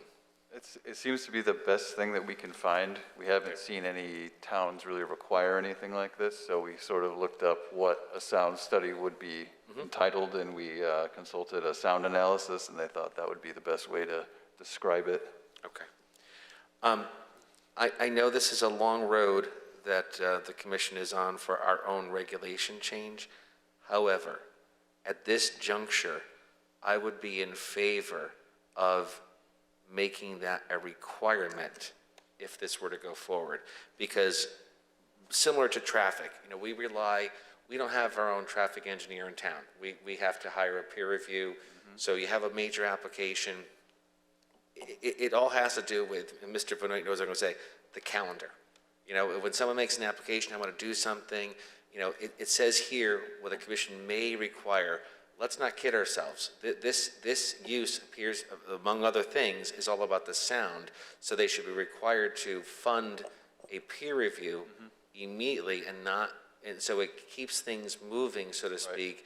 And the town applicant, everybody has a fair appreciation of what the expectation is. So I don't know, again, not saying the regulations going forward, but if it does, I think it should be worded such that it's not, they're going to pre-fund a peer review of the sound to make sure everything can keep moving and the town is not left, waiting for something, and certainly funding. That's my only suggested change, and as I said, I appreciate the comments of Commissioner Cohen. Thank you. Thank you. I actually agree 100% with that, but Mr. Allenson? Thank you, Mr. Chairman. I also agree with Mr. Fitzsimmons' comments about making it mandatory. My concern, just to expand upon what he said regarding the title of the study, as an attorney, we work with semantics. Yeah. And I want to make sure that we are not going to give anyone an opportunity to play with the semantics of the term. So I'm concerned about that. Sure, I could certainly define that at least and come up with a good, strong definition. And I appreciate that. I think that with a solid definition and, exactly what the terms we're looking for and what type of study, as far as radius and impact, I think it would definitely make a big difference when an applicant would look at our regs, knowing where to go. As far as the rest of the proposal, I'm going to defer my comments. This is a work in progress. Until I see something more close to final, Right. I don't really want to weigh in until we get there. But I think that we need to be careful on our definitions, and I appreciate the hard work that you've put into this thus far. So thank you. Thank you. Thank you, Mr. Chairman. Thank you, Commissioner Allenson. Commissioner Fitzsimmons? Yeah, I had an epiphany when Commissioner Allison was speaking. It occurred to me, and again, as I said, we're early on. When we have a traffic study, the person we would hire at the applicant's expense is reviewing the traffic study. They're not performing their own traffic study. They're reviewing the traffic study that was submitted by the applicant. Could this be reworked to say, you will pay for the town to have their own sound versus just sound, or the technical name, sound and vibration impact analysis? Wouldn't the town be better served to say, you're going to fund us to hire someone to do their own sound study versus reviewing the applicant's study? So something like a third party? It's just, I apologize, but I'm thinking out loud. And again, sound, to compare sound and traffic is crazy, but car is a car. Sound is different, and it's a very, I agree with the comments, the definition we got to flesh out. I think it's not as simple as a peer review of the applicant's information. It's our own, the town doesn't have a sound person, so we need them to, as part of the application process, give us the funds to hire someone to represent us to do their own study. Would be my suggestion for any changes to the regulation if it goes forward. Absolutely agree. Thank you, Commissioner Fitzsimmons. Any other questions from the commissioner side? Then I'll open it up to public. What I'd like to do for public is, I'm going to start on my left. Anybody on this side? How many would like to speak? Public hearing, raise your hand. Okay. What I'd like to do is name, where you're from, and keep it to the regulation. So to my left.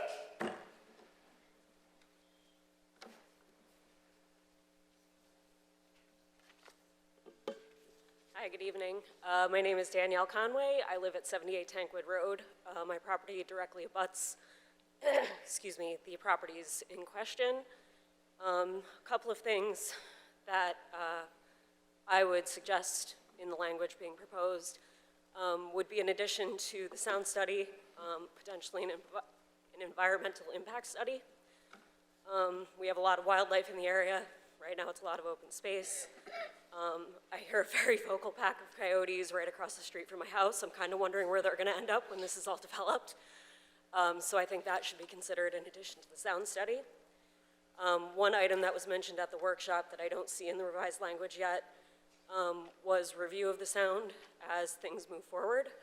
So 6 months, a year down the road, if that sound increases by 10-fold, 20-fold, et cetera, who's responsible for reviewing that and what potential consequences would fall to the developer in that instance.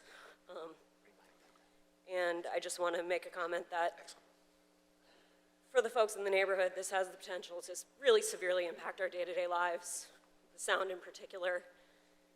These data centers don't turn off. They don't go home at 5 o'clock. They run all weekend. They run on holidays. So we're obviously very concerned, and we appreciate the commission enforcing strong language and considering that.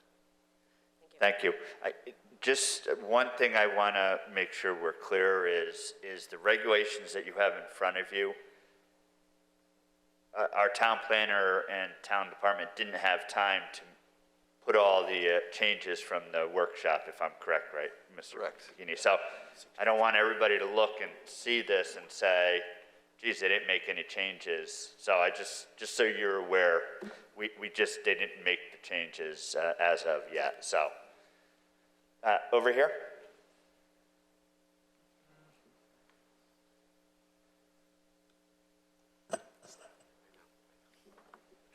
Good evening. My name is Ken Lloyd. I'm from 110 Washington Street in Wallingford, Connecticut. I also just want to thank Kevin for his hard work.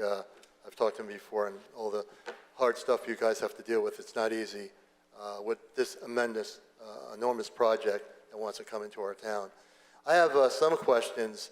I know about the farms because I'm president of the Wallingford Community Farmers Group. We have about 1,800 members in our group on Facebook, and they're in Wallingford and surrounding towns with a mixture of people. Our concern is not how strong, I'm glad that we're going to make the regulations stronger. That's obviously key.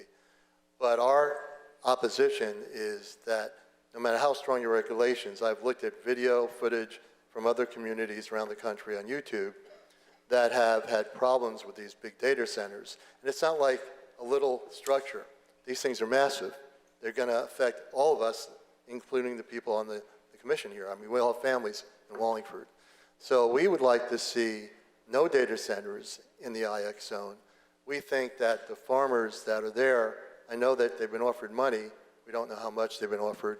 And I also wanted to know something I don't know is Got Space Data, do they have data centers already in Connecticut, or are they a real estate company for these data centers? Because it sounds like they're just starting out to point to Brasra, Wallingford, Griswold, Willimantic, and another town, they're pinpointing these towns for these data centers.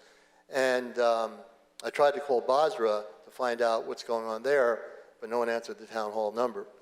So it's really important to understand, is there such thing as a real estate company that's called Got Space Data, as an example, that's coming to Wallingford? This will be a good place. And what is the data center company that they represent? Or are they the data center company? Do we know that? So that's an unanswered question, which came up to my mind as I was reviewing stuff from the watershed meeting. I think the commission needs to ask that question. Who is Got Space Data, and who are they representing? Because I don't think any of us know.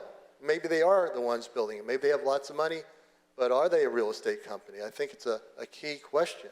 You know, we're all saying Got Space Data, but I really have learned a lot, and I appreciate everything I've learned from the Planning and Zoning Commission and from what Kevin's given me. I've learned very quickly. I'm a very quick learner. But if I were on the commission, I would want to ask you, okay, Got Space Data, who do you represent? It looks like you have these towns charted out. You want to get this farmland on all these towns. And why is that, number one? Why are you going after the farms instead of existing empty structures to retrofit for these data centers that already are empty in the state of Connecticut? So you've got to be cognizant of that and ask those questions when they come, because obviously they're not here tonight, I don't think. But Just, and I'm sorry to interrupt, but just our Right. responsibility is regulations. I understand not different, that whoever company comes in, Right. we don't, ours is right today to talk through what changes or new regulations we could put in. no, I completely understand, but Okay. the end result is you as individual people and the hard work you're doing, you're going to have to make a vote on this at the end of the day. And that's why these issues are important with the regulations, whether we defeat it, whether you approve it. We got to look at these things because it affects everybody's lives in here, and a lot of people that aren't here are concerned about this issue that are in the town. So you've got to look at not just how we can make these regulations sufficient so they can come in here and build. You have to make it so it's not easy for them to come in here, and also check out whether are they representative of other companies? And I think it's a good question to ask, but I understand what you're saying, and I do appreciate it. But we are opposed in the end result, even though it's ongoing, I appreciate it. We oppose the data centers coming in at all, just to be on the record. Thank you very much. Over on this side.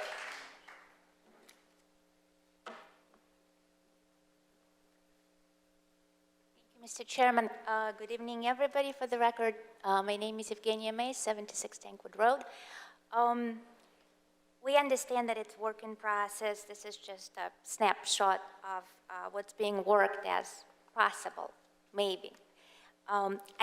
would like to ask Mr. Pagani a question first. Obviously, you did a lot of research on the data centers working on this. And I wonder whether in your research you've encountered an example of significant size data centers. We're not talking about co-location types, but those 16 megawatt, 32, 64 megawatt buildings are being put in the midst of the neighborhood with a low 30 decibel background noise, and whether you encountered examples of successful noise mitigation under such circumstances. No, not that I've seen. I'd have to look more extensively into actual, placement of them. I was looking more at the regulations of them. So I did not look at the zoning or the placement. I just kind of looked at the regulations that were written and how they were written, and I talked to Loudoun County, Virginia as well, and just kind of got some background information from them. So if I understand correctly, at this point of time, we do not have an example in the United States of this type of a development going into the neighborhood with our characteristics? I have not done that much research, no. Okay. I guess this is our main concern, because we feel like guinea pigs of a national, in a national scope, basically. Nobody assured us that this is doable. And I understand Mr. Cohen's comment in regards to data centers are all different. We have one on Barnes Road right now, a little co-location, whatever, hospital. Doesn't bother anybody, it just looks like a little office building. But what we've heard through town council meetings about a possible developer now is completely different beast. That does not seem, we all have children, we're worried, we're scared to death. We have not been assured by anybody that anybody looked and actually saw an example of this being done safely. And in this general consideration, looking into the wording particularly, we understand the intent of the sound and vibration impact analysis. The only thing here, the wording as it stands now says does not substantially raise the established baseline. In the circumstances, we're not even sure, we have no knowledge or no basis to believe that efficient mitigation exists for large data centers in the presence of neighbors a few hundred feet away. Our concern is that substantially is a very vague term that can and will be challenged as we were reminded by the latest Amazon warehouse development. People will go to court. If they want to come, you think you open door a little bit and they pry it open because they have legal power and the money power.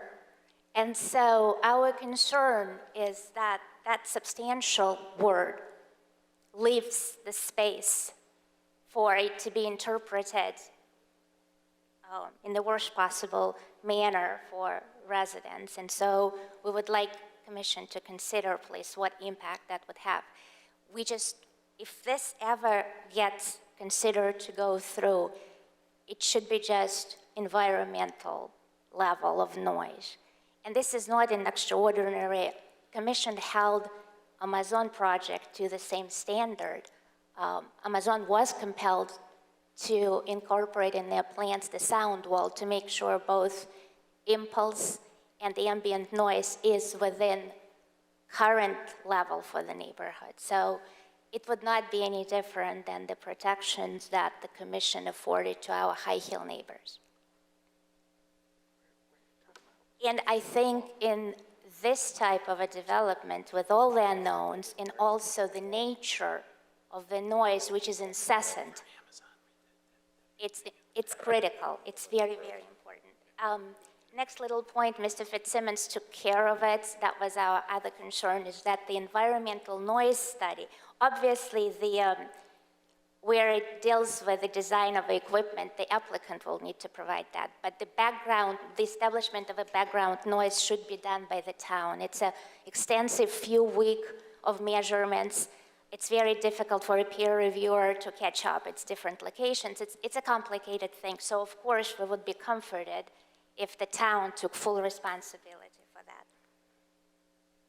My other point is along the lines of the testing, that the compliance with the established noise levels should be tested. Another point is compliance is implied in this wording, but it doesn't state clearly that the compliance is necessary. Say, CO can be conditioned on the compliance.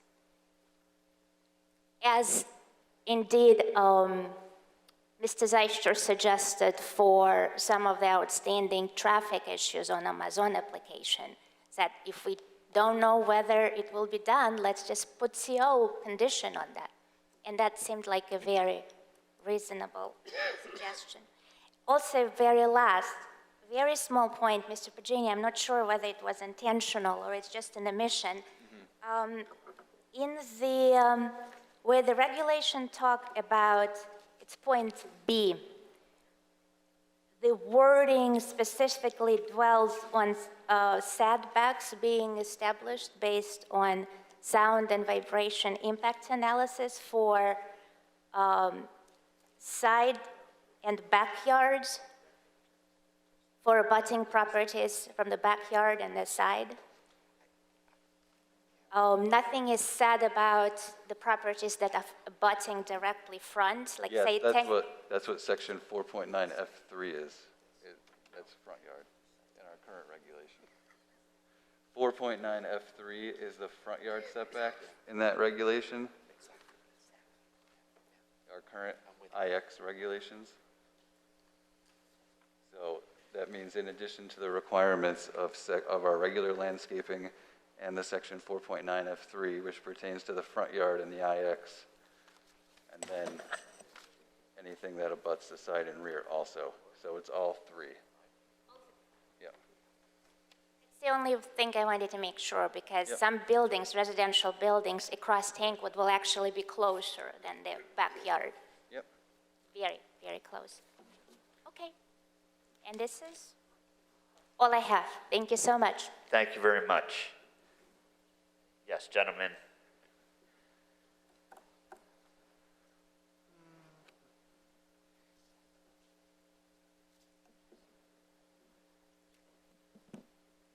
Is that on? Okay. Thank you, Mr. Chairman. Can you do me a favor? Come a little closer.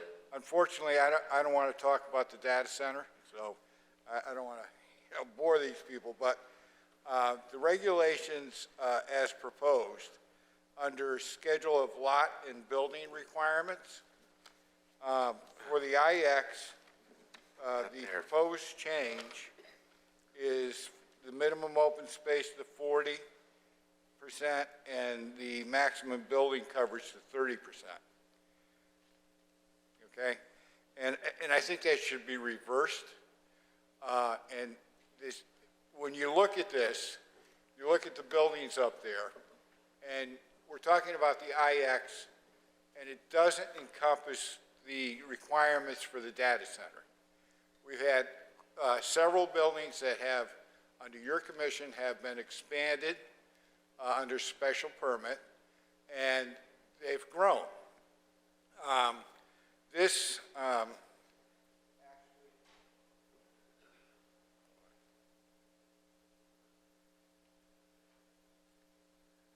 in the town, our financial statement for the town of Wallingford, it says that the grand list has increased by 1.19% over the last year due to taxable property from industrial and commercial accounts. And that's important. We need that growth. And I say we need that growth because if you go further down down in our financial statement, you'll find, this is bigger than our regulations, that the education department,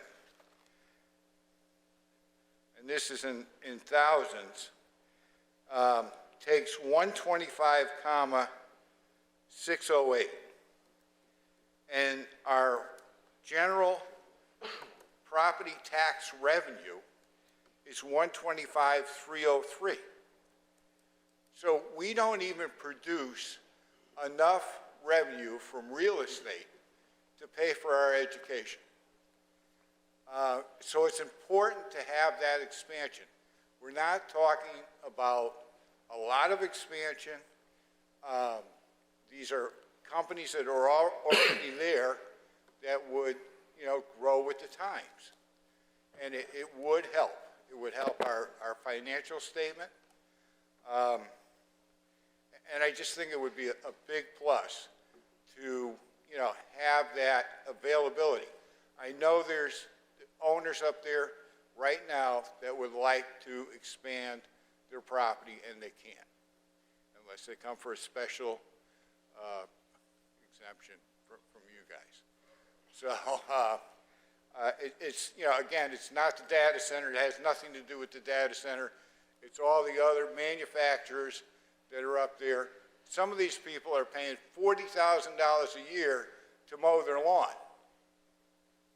That's, it's really not the best thing. But anyway, I just wanted to get this on the record, and I'd like to table it for our workshop, and I think that maybe, hopefully, we can bring it up there.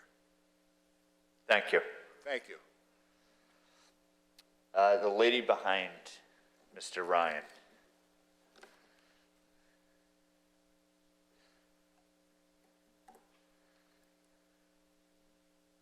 I'm State Representative Mary Mashinsky, and I'm here to ask the Commission to include standards for emergency use diesel generators and energy efficiency as a condition of locating data centers in Wallingford. I heard you, Mr. Hine, mention that you were looking for the language, and I brought it in. This was an amendment that did not make it. It was supposed to have been in the data center legislation that passed. The legislation passed in the recent session at the Connecticut General Assembly, and I do support data centers because they allow the expansion of technology-based industry in Connecticut and in our part of Connecticut. So they're key to economic growth if we value high-tech industry. However, there should have been language in the legislation that protected residents from diesel exhaust, which is created by the backup generators. And there was also supposed to have been energy-efficient design requirements for data centers in the same legislation. But this section was struck from the bill before the final vote. I tried to add it back by amendment, and the amendment failed. It was the last day of the session.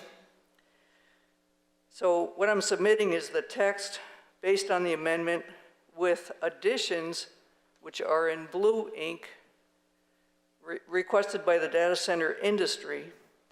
And I have modified their language because it's now going to be a town, I hope, a town regulation.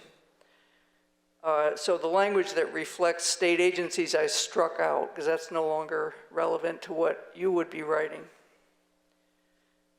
They also had in their language protecting municipalities over a certain size population. I deleted that because Wallingford is smaller than 100,000 people, which was in the amendment. But my feeling is that all towns should be protected, no matter what size town you live in, you should have the protection.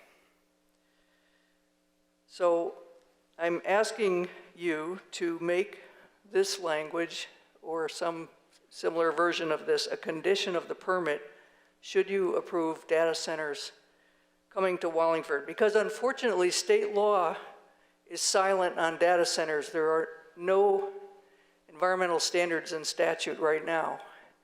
And I am sorry I couldn't fix that, but I was unable to fix it. So I will submit this. You could take a look at it. The one reason I was told the language didn't run was that when they first fire up the diesel generators, they are unable to meet the standard at all times, those 3 words, because there's a puff of smoke at the very beginning when you turn it on. But they are able to meet steady state, non-transient conditions. So that was the substitute language we had put in this amendment, and that was what was supposed to run. So as far as I know, that condition they can meet, and as far as I know, they can also meet the energy efficiency standards in the second paragraph here. As far as I'm aware, they meet it. So I only made changes for the size of the population, and I deleted any references to state agencies. So I hope you can add this in your data center requirements. It will protect the public health and still allow the data centers to come to Wallingford, but at least they will be more environmentally sound, and they will better protect the public. So I'll pass them in to town planner. Thank you. Thank you very much. Yes.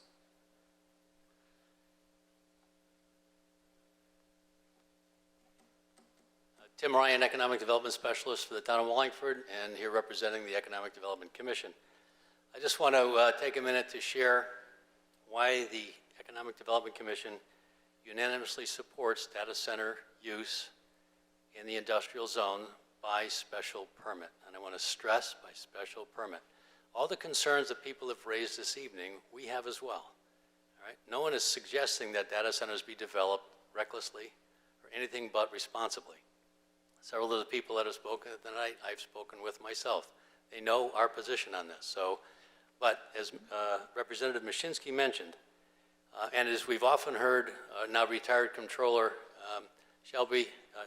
Tax Assessor Shelby Jackson and Jim Bowes, retired Controller, say that one of the single largest contributors to Wallingford's economic resiliency is the diversity in its grand list.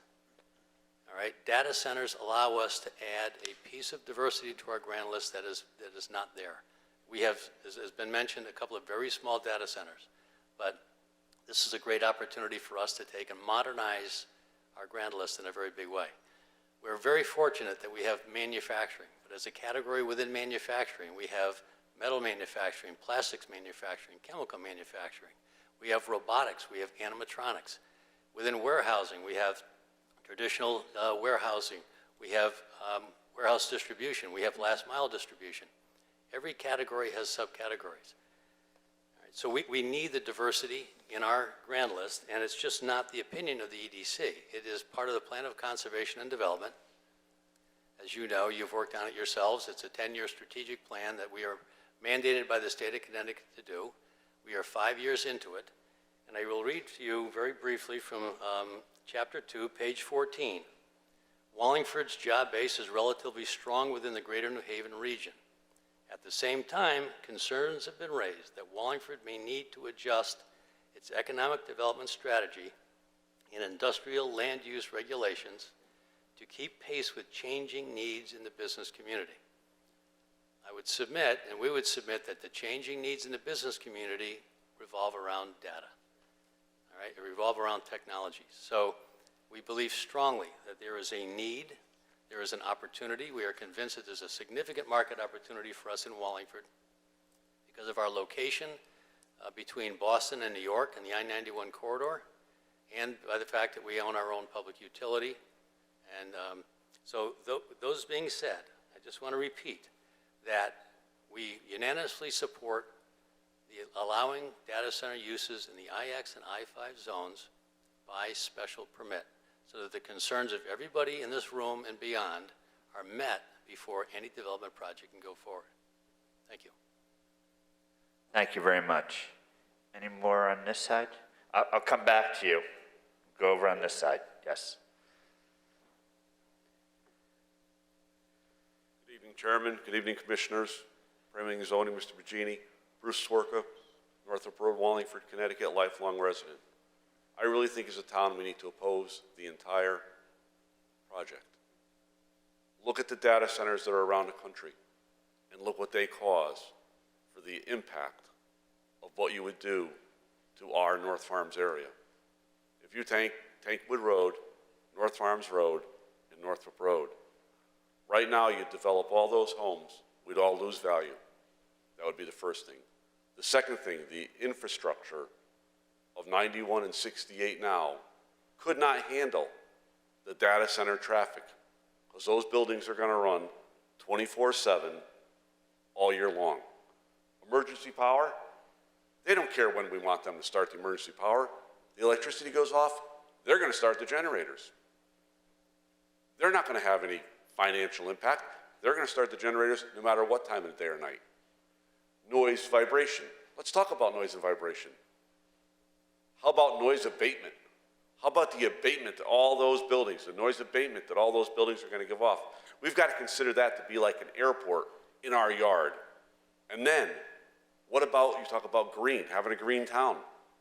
How can we have green when you're going to impact the only farmers that are left in the north end of the town? You're going to impact their lives. I've lived on Northrop Road all my whole life. I've watched the farmlands deteriorate, the apple orchards deteriorate, our road deteriorate. On Northrop Road, we took, and I don't know who decided to fund Meriden to use our town poles to us install all new poles, all new electric lines, and yet go to the town and ask them when they had to put those lines in. They weren't able to put those lines in during the week. The traffic is too tremendous. And now you're going to open up these multi-square-foot facilities with hundreds and thousands of people working 24/7, and we expect to be able to fill the demand on our roads? What about just public usage, getting in and out?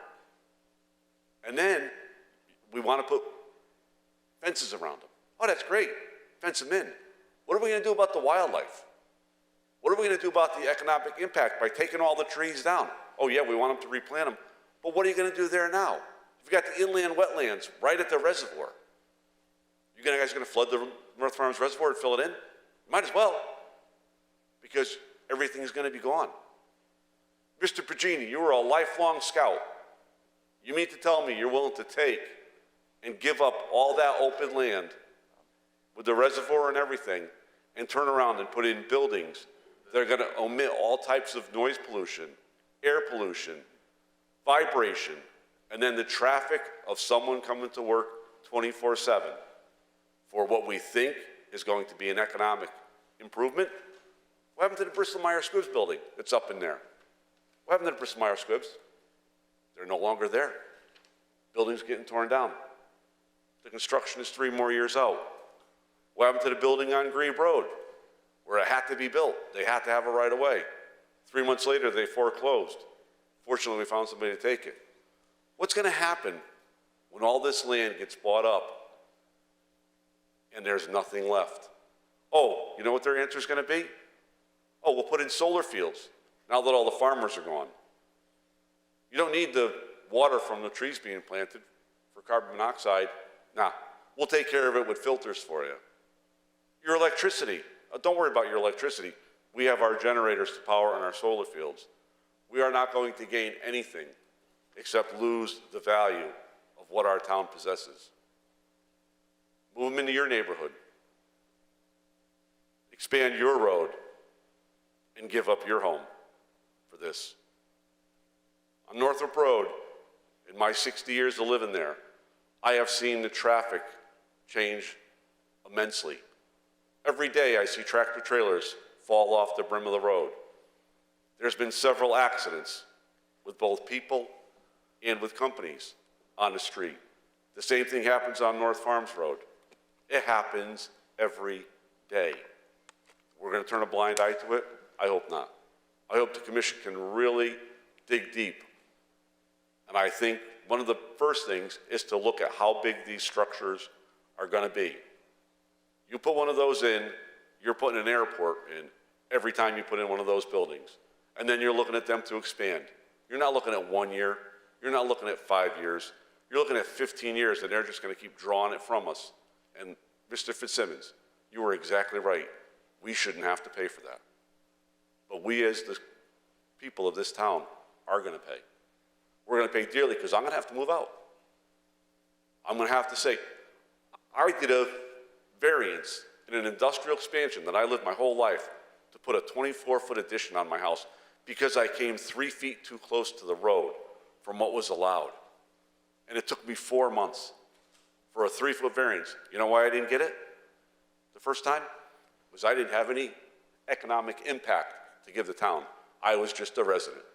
But I paid taxes here for 60 years. And now, look at Bristol Myers. Are they paying the town any more taxes? How many times did that building get renovated? Look at all the buildings that are here first. So with that, I'll pass. Thank you. Thank you. Anybody else on this side? Okay, over here.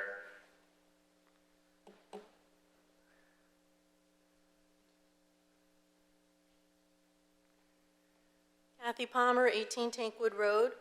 I want to thank you for what you guys do to preserve the quality of life for the town. I know that's not an easy job, balancing it with what you need to do for the town. And I want to apologize in advance for not knowing a lot about planning and zoning, so forgive me. Hopefully you can answer some questions for me. One thing I want to say, I know you're not here specifically for got space, but that's going to be in our front yard. That's the example that we have to go by.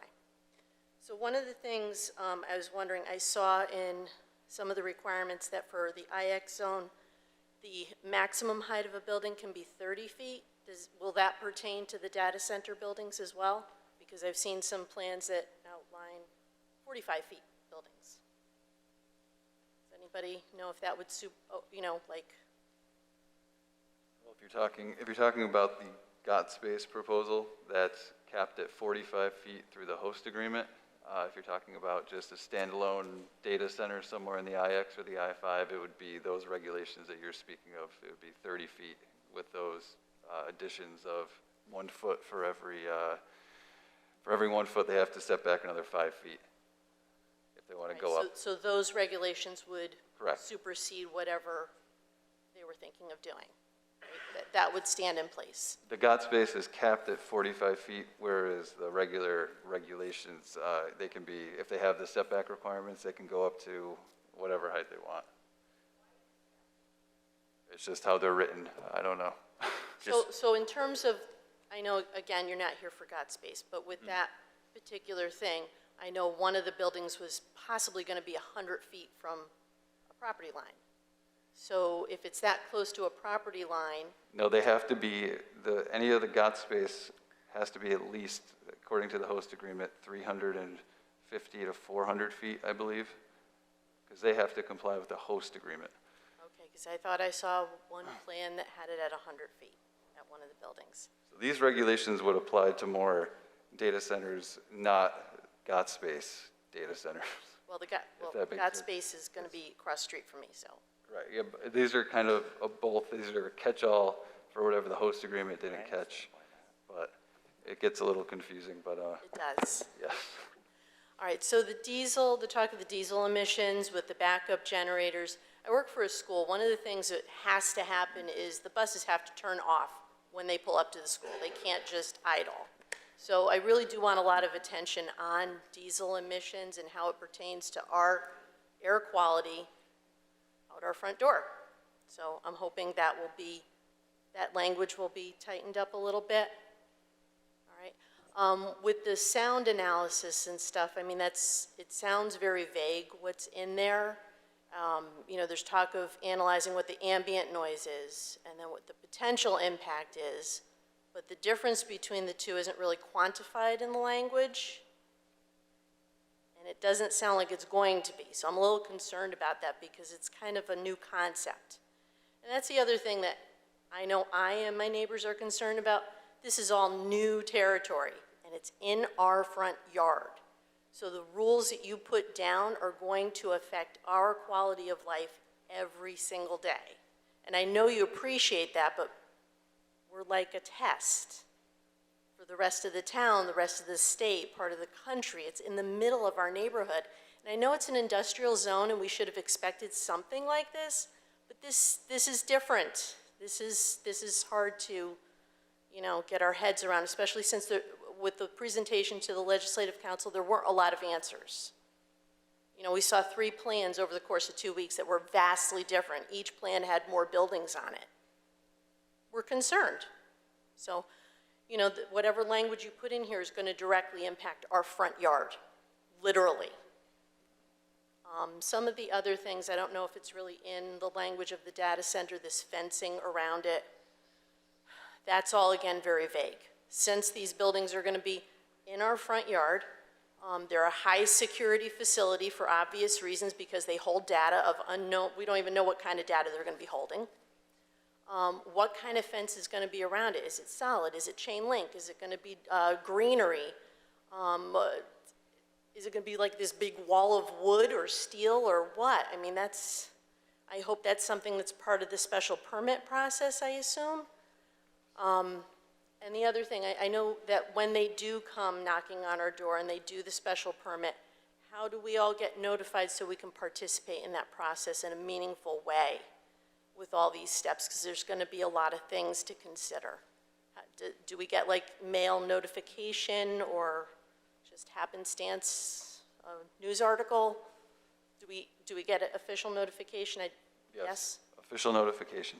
Right, because we are in such close proximity, correct? Correct. Okay. Let me just see if I had anything else. They also have to put a sign out front as well. Okay, yeah, that's what I thought. I've seen that with other businesses. Again, with the backup generators, obviously they're going to want to make sure they work on a regular basis. That's also some vague language that would pertain to us for our neighborhood in this project, but any data center project. What are the time parameters of when they can fire them up, for how long? You know, they can be noisy or not, we don't know, more vague information, so we don't want to be woken up at 7 a.m. on a Sunday morning with backup generators being tested for 2 hours. You know, like, I would think that there could be some language, something specific in there about that. That would be good. Construction. We don't know how many buildings are coming, how many years they're going to be constructing. The construction is going to be right across the street. Days of operation, hours of operation, can that be addressed in this language? Since it's so close to homes, I mean, we're talking about an IX zone that is in the middle of a neighborhood. And that's kind of important. I mean, the farm down the road, I think they were doing some baling and some dump trucks were going up and down the road all day Sunday. I was aware of that. That's not really that loud. Just to answer that question, under special permit, all that is actually part of the special permit. Is there time parameters in the special permit? Like that's... Yeah, hours of operation, hour of construction are all part of special permit. Okay.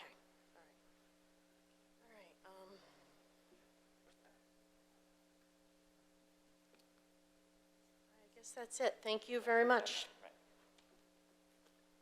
Thank you. Go over here, that lady.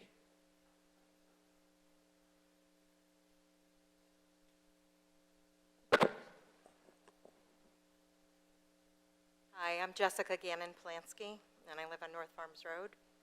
And first, I should just say that I had sent a letter via email through the mayor's office and his legal counsel, and you didn't mention that you had received it. So I will look into you receiving that again. I did not receive that. Okay, I sent it. It's not in the documents I received either. Okay, I'll make sure.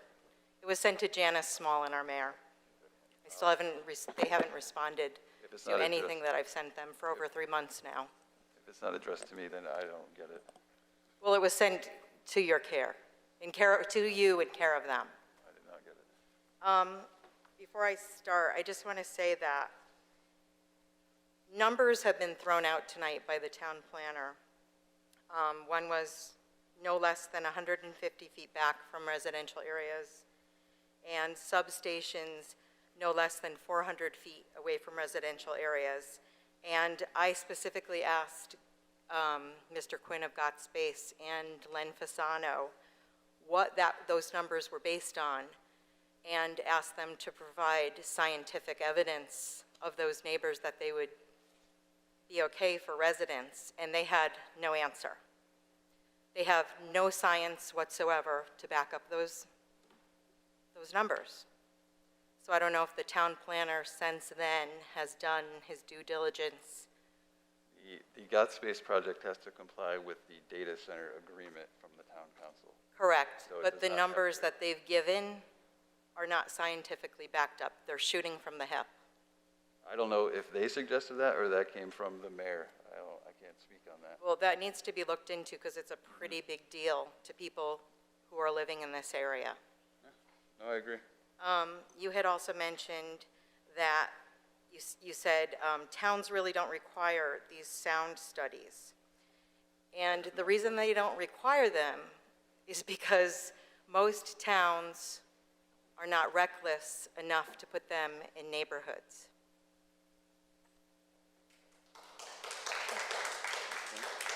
And I want to say that again. These studies don't exist because towns don't do this to their tax-paying citizens.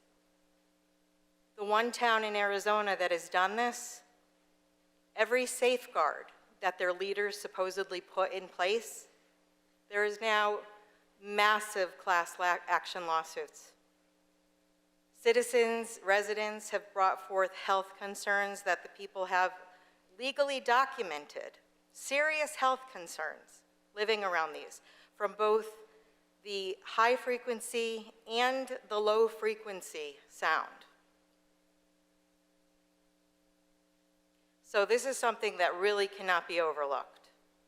You have to do your due diligence and really make an effort for everybody who is in this area. And Mr. Ryan had mentioned, he got up here and he said, this is pro.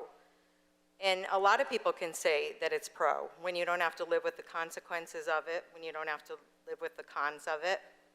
Everybody in town wants our town to succeed, wants our town to grow on an economic level. We all want our taxes lowered, but at what expense? I grew up on North Farms Road. I've lived there for 52 years. I believe Mr. Fitzsimmons went to school with my older sisters.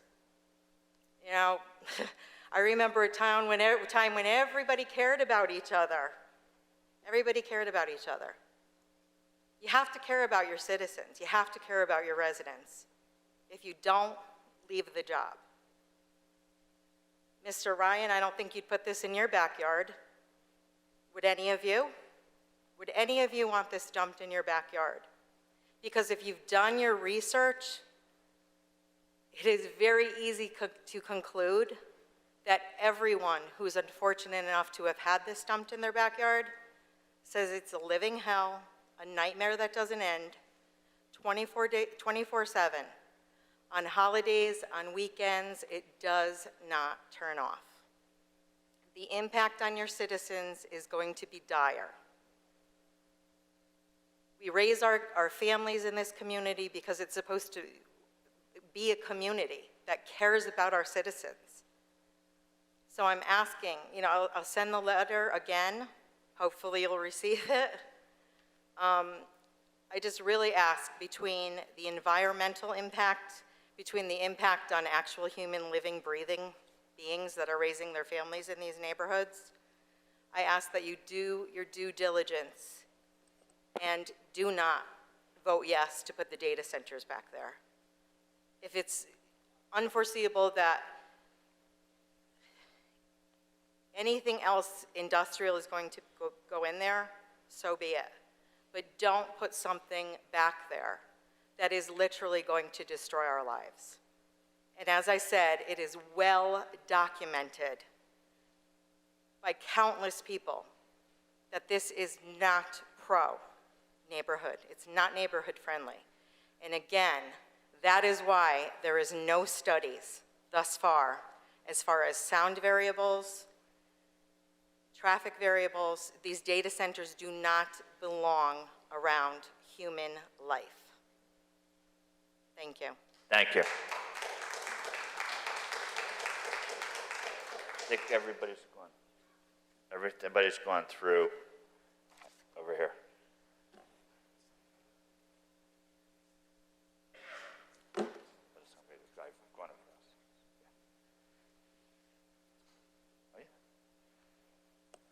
Hi, Stephanie Massimino on North Farms Road. I just wanted to support my neighbor's statement earlier about really paying attention to not only, the health concerns mentally of possibly being surrounded by this 24/7 noise.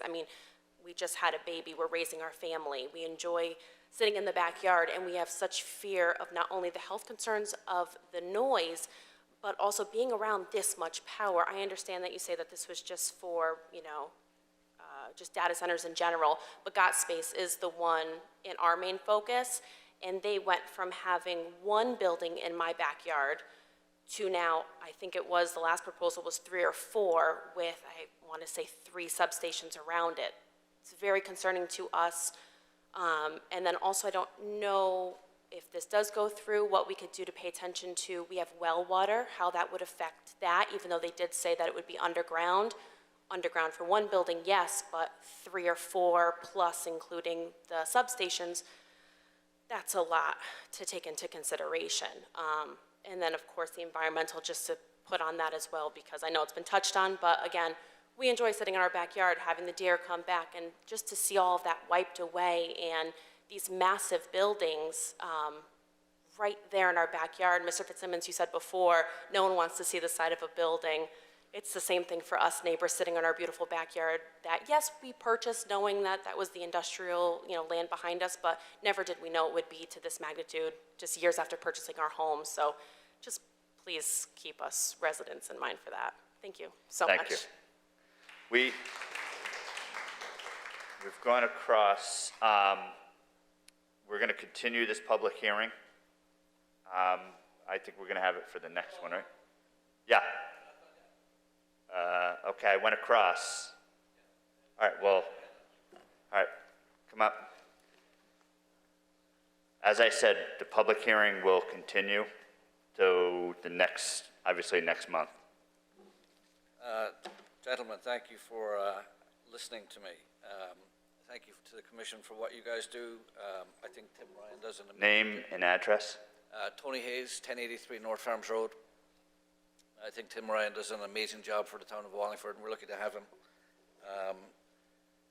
At the September 13th meeting, the mayor stood up here, and he was very passionate that night about what was going on here. And some of what he said still has resonance with what we're talking about here.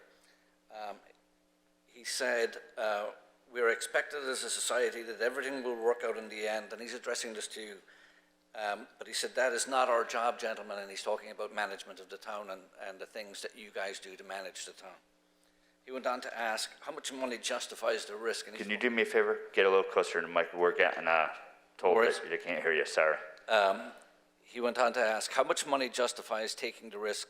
How much money from business? I don't think that there's enough money in the world to offset the harm done when we have the opportunity to do testing. And he's talking about a different, an entirely different subject, but it resonates with what we're talking about here. He went on further to state, we have an obligation to protect public health regardless of who makes money and how many people it will employ. Public health outweighs those concerns. So with that in mind, and speaking about public health, and we're talking about sound, I did a lot of research for you guys, and I have articles from, there's about 142 articles related from journals, university studies. One study from Portugal is actually very interesting, and it's something that you should review because it deals with the effect of low frequency noise on the human body. It is dangerous. It causes a lot of problems for people. And I'm going to read some of those to you. The conclusion from the university of, one of the universities in Portugal, which covered 142 studies, 39 of those were in-depth studies, sleep disorders, discomfort, sensitivity and inability from, sensitivity to and irritability from noise, cardiovascular disease, and hearing impairment. And there are many, many, many studies that support that. When we look at the health impacts from low-intensity sound, which is what these data centers produce, you have immediate problems for the people who live close to those facilities. We're talking about a hyperscale activity, well, with GotSpace, it's a hyperscale data center, irrespective of whether we're talking about a small data center or a big data center, they all produce the same types of frequency of noise, and they're all dangerous if you're close to them. We're talking about putting a hyperscale data center within, your regulations are saying 150 feet of a house with people living there. It's just not, it's just not workable. I'm a heart attack survivor. I'm raising a child who has autism. You put a building like that close to my home, and you have an immediate effect on me. It means simply I can't live there. I've lived there since 2004. Beautiful neighborhood, fantastic neighbors. It's just a beautiful setting. It reflects on the kind of old worldism of Wallingford. And I'm terrified that we're going to lose that. And you guys have an obligation with planning and zoning to protect the town. You have an obligation, as the mayor said, to protect the health and well-being of the residents of the town. That's something that I think that you should be putting first and foremost. My question to you then is, when you look at these regulations, especially when you're involving a health impact from the placement of these buildings, can we not involve the health department in sanctioning some of what this health study is going to do, or this sound study is going to do? Looking at, and I'm not trying to do away with data centers, I'm all for economic development, and I'm looking at some ways of abating the problem. So I also include a study from an acoustical barrier company that presents solutions to towns like ours in mitigating the sound coming off these buildings. These people will tell you that the sound is, some of the sound is just not, you can't take it away. These guys recommend that you can solve some of the issues with sound with water. If instead of having chillers on the roof, you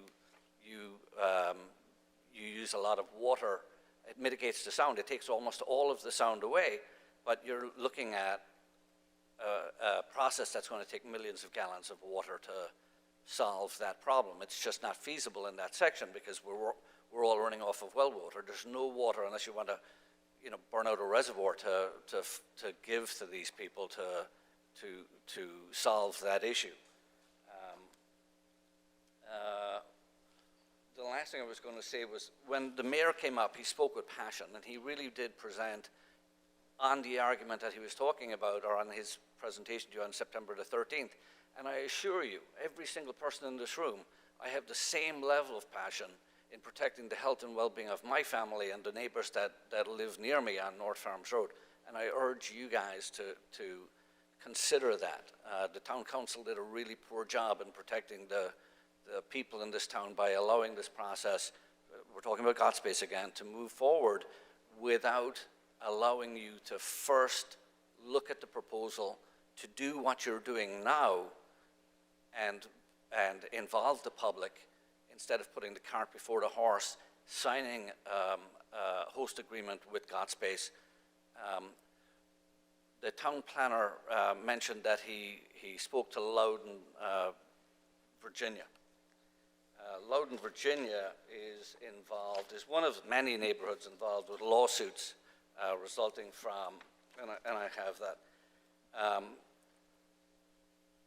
In Loudoun, Virginia, you have an alley that they're just putting up lots and lots and lots of data centers. As they come closer and closer and closer to homes, homeowners associations started getting involved, and they are litigating against some of these data centers. You have one one person had to spend $23,000 to replace all of the windows in his home so that his 11-year-old son could go to sleep at night. These are not, you know, your constituents, the people that live on these streets should not be economically impacted by the decisions that you make to allow this process to go forward if you allow the data centers in that proximity to our homes. And it's not just Loudoun, Virginia. There's lawsuits. Somebody mentioned credits. Iceland is being sued because Iceland gave credits to carbon credits to data centers operating in the country. They were selling carbon credits to other companies in Europe, which is not legal. Ireland did away with, Ireland's Supreme Court blocked Apple's $1 billion data center development in Athenry. We have lawsuits in Canada, you have lawsuits in Montana, Delaware, Virginia. I urge you guys to reach out to the town of Montville. The town of Montville is involved with a similar process of data center development with the Verde Group.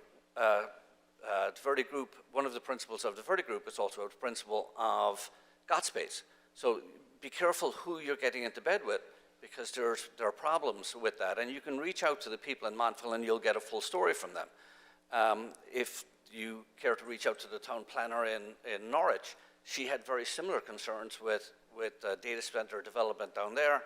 And I'm sure if you reach out to her, she can give you some feedback, and I apologize, I don't know her name. And that's all I got for you guys. I urge you to oppose it. I don't think it's good for the town. I think we can do better. I think we deserve better. Thank you very much. So, commission members, do you have any questions, comments, anything? Anybody? Commissioner Cohan?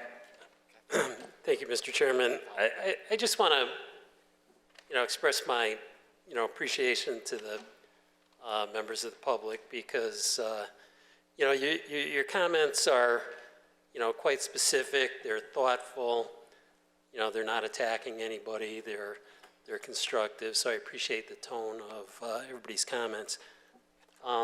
Through you, Mr. Chairman, though, I'd like to ask Representative Mushinski if she could maybe give a very short explanation as to why, the amendment did not make it into, the state's data center, agreement. What happened there? To me, that's a very important part of, allowing data centers in Connecticut. And it seems like, the state just, was chasing the golden goose. And, I appreciate the gentleman's comments about the town council, because I agree with you 100% on that. Absolutely, 100%. Yeah, if Representative Mushinski wouldn't mind, then it's okay. It's okay. If it's okay with her, it's fine with me. There were different versions of this going back and forth, House, Senate. I still have to say name. Oh, yeah, where you're right. from. Representative Mary Mushinski, 188 South Cherry Street. Thank you. So as the bill was getting to the end of the session, and we actually did vote on this the last day of the session, as it was getting to the end of the session, there were versions of it going back and forth between the Senate Chair of Environment and the House Chair of Environment Committee and the agency, the regulatory agency, DEEP, and the two main lobbyists representing the data centers. And so they were working on the various versions of this. And as I understand it, I was not in the negotiations, but as I understand it, they were hung up on this, on the diesel regulation, whether the plant could meet the at all times standard. And the data center folks said, we can't meet that because when you first turn on the diesel, it makes a puff of smoke until it gets up to its correct temperature, and then it evens out. And so if you write it this way, at all times, we will fail. And so they want a different language in here. The two chairpersons were working on many other bills and trying to send this one back and forth and revise it. And at the very end, when the leadership decided to strike it because they felt it wasn't fully negotiated, I talked to the Senate chair, and she said she was very upset. This was Senator Cohen from Guilford. She was very upset because she was ready to go with this version of the language. And this House Speaker said he had not heard from her that she was ready to go with this version. So it may have been as simple as on the last day of the session, not everybody knew what the final language was. But in any case, it was close enough for me to run the amendment because it was the last day. Got to run it. So I did try, and because the two leadership groups from each chamber hadn't both signed off on it, the instructions went out, kill this thing. So it was killed. Okay. Basically, if I could just follow up on that, I mean, you know, that was a small aspect of, you know, the agreement to bring data centers in. Mm-hmm. Why wasn't, or was it considered, you know, we've talked at length about the, you know, sound and, you know, low vibration impact. I mean, basically that's, you know, the weapon, I guess the Russians used, wasn't it? You know, where they, you know, attacked our embassy, that was what they did. And, you know, was that part of any, you know, discussion at the state level before allowing this to, you know, put in some type of, you know, regulations at the state level to mitigate, you know, the sound and vibration problems? In my view, there should be regulations for data centers, but they don't exist now. And I'm very uncomfortable with the statutes being silent on this type of development. And there's a big rush now to get the data centers in because the economic development specialists feel, Department of Economic and Community Development feel that data centers are really key to the future of Connecticut. And Massachusetts has them, and New York has them, and we don't. And we lose out to technology businesses choosing to pick one of those other states. So there's been a push to get them ready. But for me, the environment regulation has to go with these things. This is new, you know, it's new technology. I feel the regulation should accompany the new technology because then people are protected. It's just going too quickly. We're going to be back in session in February, but this will be a done deal by the time we're back in session. You know, I can file this bill next year, but it'll be a done deal already. And when I got the call about this, I was actually camping in a tent, and I got the call that the council was going to be taking it up, and I was miles away in the forest in a tent. And I said, I can't get back for this, but I would like you, the applicants, to put this in the town agreement. So I feel confident that it's going to be taken care of. And they said, oh yeah, this will be in the town agreement. So then I went to Planning and Zoning Office and read the town agreement. It's not in there. So I'm now asking you guys to put it in as a condition of a data center coming to Wallingford. Because right now it's not in the state statutes. It's not in the host town agreement. It's nowhere. So now you can either say, we have faith that they will follow these proposed standards. I personally am a skeptical person. I like to see stuff in regulation. so I can see it. Which is why I'm asking you to include it somewhere. If it's not in the town host agreement, if it's not in the state statutes, it probably should be as a condition of putting it in these zones. And I don't have anything in here on the vibration, Mr. Cohen. I can try to find some from another state and give it to you, but I don't have anything in this particular bill. Right, yeah, I appreciate it, and yeah, hopefully we can, you know, incorporate those. But again, I don't think that's the major one. I think it's the sound, yeah. Okay, I will see what I that, can find out from the other states. Yeah, thank give you. it to you. Thank you, Mr. Chairman. Thanks All set. very much. Okay, thank you. Thank you. Mr. Fitzsimmons? Yeah, thank you, Mr. Chairman. I just have a couple of questions and just statements. First off, we heard about a dozen speakers talk for about an hour. Just to address one thing, the person who I went to high school with, your sisters, the town doesn't have email. I'm not making this a political issue. Your best thing is to send a hard copy, good old-fashioned U.S. mail to the Planning and Zoning Office, and it'll be shared with us. We don't have email addresses that the town uses or provides. There's no, so I would suggest using good old-fashioned mail and a stamp or hand delivery. I feel somebody had said something, and I know, Mr. Chairman, we've had this conversation. We, the commissioners, wear two hats. We wear a planning hat and a zoning hat. And in Wallingford, it's a single commission, planning and zoning. The town to our, I think it's North Cheshire, they have a separate planning commission and a separate zoning commission. This regulation change is our planning hat. And it makes me uncomfortable at the workshop, and it makes me uncomfortable tonight when everyone talks specifically about GOT space. And I would tell you, I think everyone in the audience knows more about it than I do, and including the town planner. We have to remember this is a regulation change.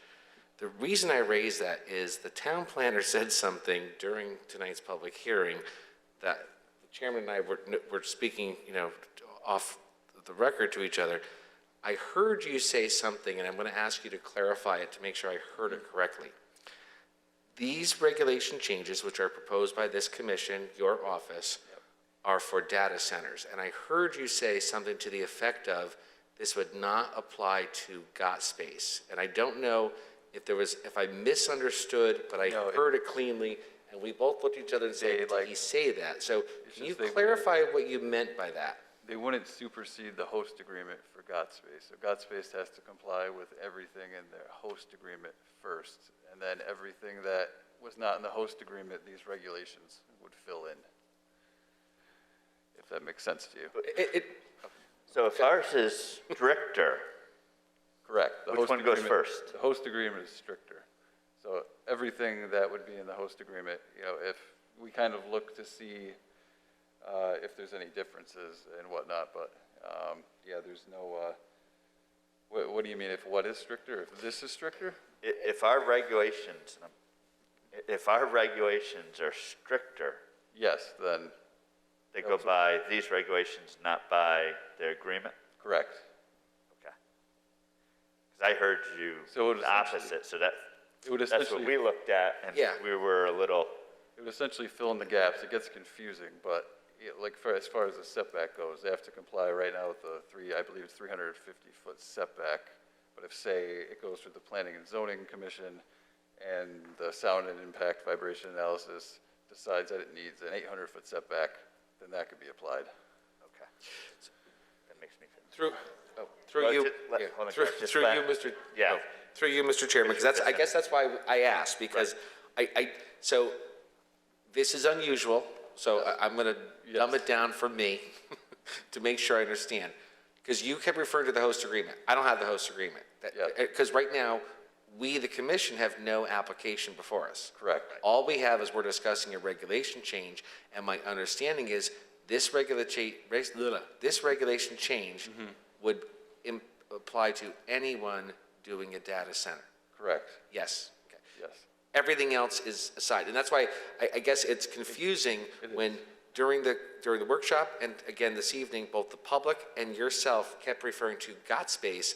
I don't have anything on that other than what I read in the Record Journal. Yeah, I'm trying to separate the two. But got space should not be discussed at this workshop because it's not before us.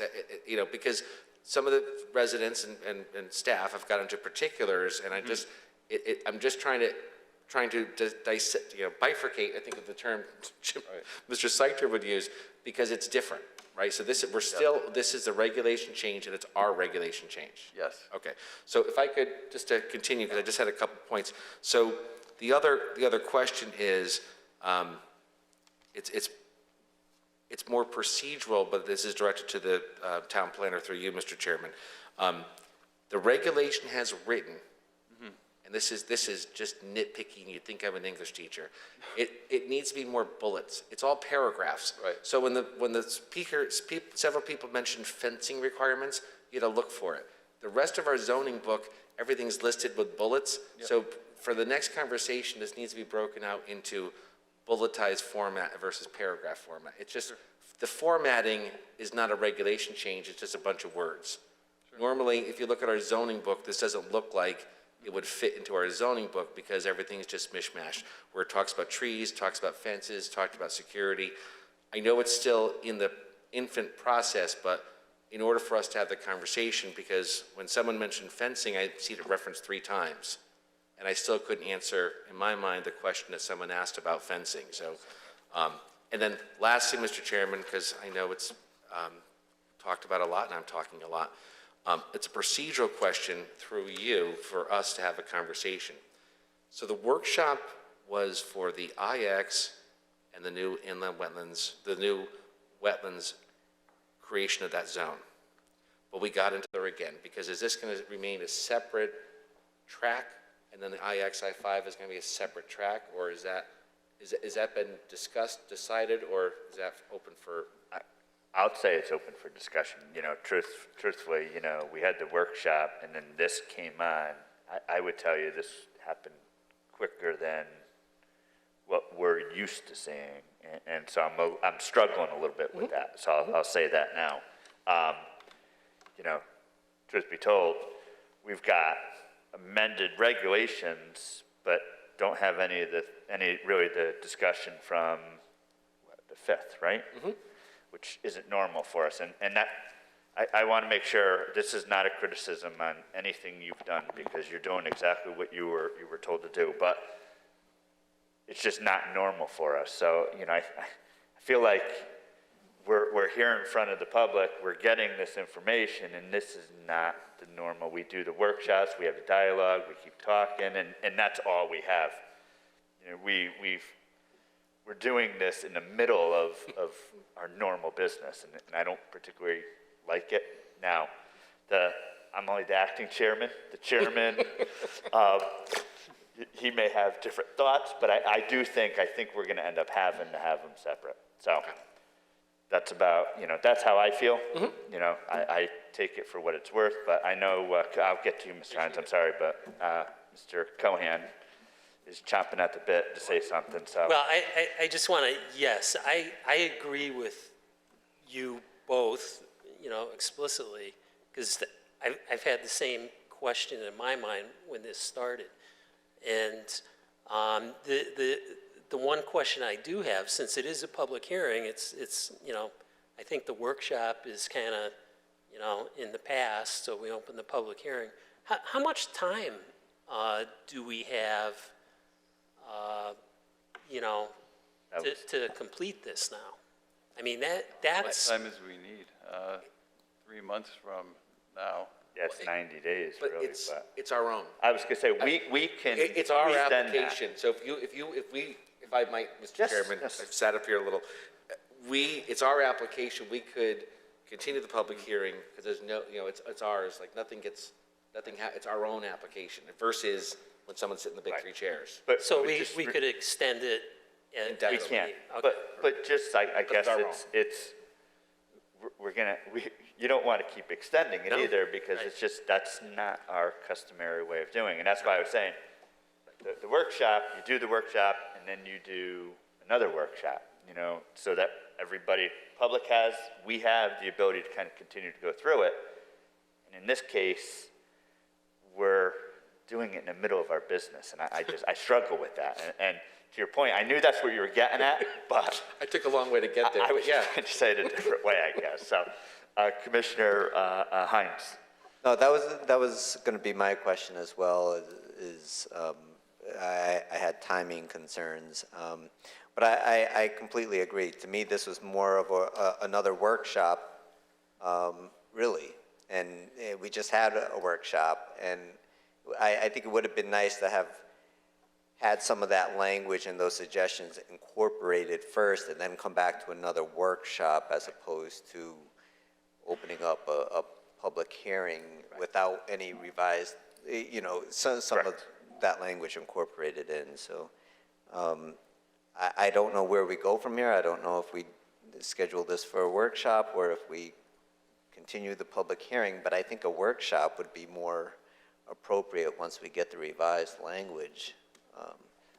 I'm good with doing a workshop, but, you know, I would ask all of you, and obviously the town planner, you know, and how do you do that? Yeah, to me, it's a procedural question.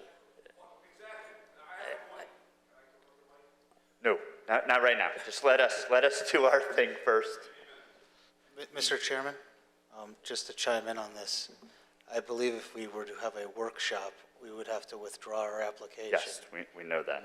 Yeah, well, yeah, I think we're thinking that. So if that were the plan to have a workshop, you know, my suggestion would be that we continue this public hearing to our next meeting, see what the language changes that we get, and then poll ourselves and say, hey, do we withdraw it at that point? Are there substantial issues? Because right now, we started off this discussion with, hey, this is a work in progress, and we don't have the final language. That was what we came in today with. So to even decide where to go right now, to me, I can't tell you if I would rather have a workshop or continue the public hearing. So let's see what the next version of this is, and then we can make a decision at our next meeting. That's my suggestion. I mean, we also didn't pay to put this on the agenda tonight, so we're no harm, no foul, is my thought on it. Right, okay. So continue. Is that what we're saying? I would support the suggestion from Commissioner Allenson. Okay. So we'll continue it. So I'm prepared to make a motion to continue the public hearing to the next regularly scheduled planning and zoning meeting, at which time Chairman will be back. And right, we'll have the chairman back. And then we could discuss at that meeting if there's revised language from town staff that was incorporated from the workshop. And we also should discuss at that for the notice, the 2 tracks. Yeah, IXI-5 versus just data centers. Yes, and I think the other, though, to our town planners, we need to get the text amendments, we need to get them out quicker or sooner for this next go-round, because I think everybody's, the public's going to want to see it sooner. We want to see it sooner. Right. So I'd rather us do that. We'll continue the public hearing to, what are we doing? What is it? The November Planning and Zoning Commission meeting. Can I make that motion? Yes, you can. Mr. Chairman, I move that we continue the public hearing for the planning and zoning application for a zoning and text amendment to our next regularly scheduled meeting in November. Do I hear a second? Second. All in favor? Aye. Any nays? No. Motion carries. So we will continue this for the November meeting, which, Kevin, Mr. Pacini, you'll have the regulations, the amended regulations out quicker, I should say. So that's it. All right. Thank you. What's that? You want to? Sure, come on up. I'll let you say something, but just remember. I know. This is just. Bruce Swerka, Northrop Road, Wallingford. What you guys just covered. Why don't you have a meeting to go over the regulation and the procedure in the zones ahead of time so it's better than what's out there? The poor woman discussed how all the other communities haven't done it and they're all sideswiped. Where is the procedure and where is the policy by our planning and zoning or our town planner, whoever you want it to be, ready before so it's better than, so these other people can't come in and say, oh, this is what works. Put the procedure and the policy in place, because we all operate on policy and procedure. Have it done. Don't meet until you do.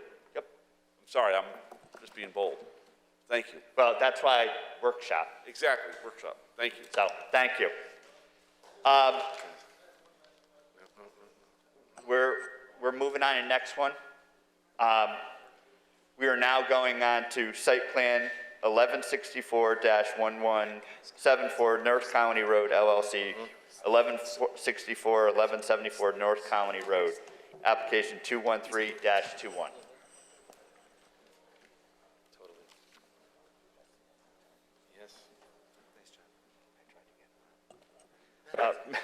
Can I ask can I ask Commissioner Allison to read the documents into the record that we've received? You can ask anything you want, Mr. Chairman, and I'm happy to comply. We have a correspondence from our town planner, Kevin Pagini, dated July 16th, 2021.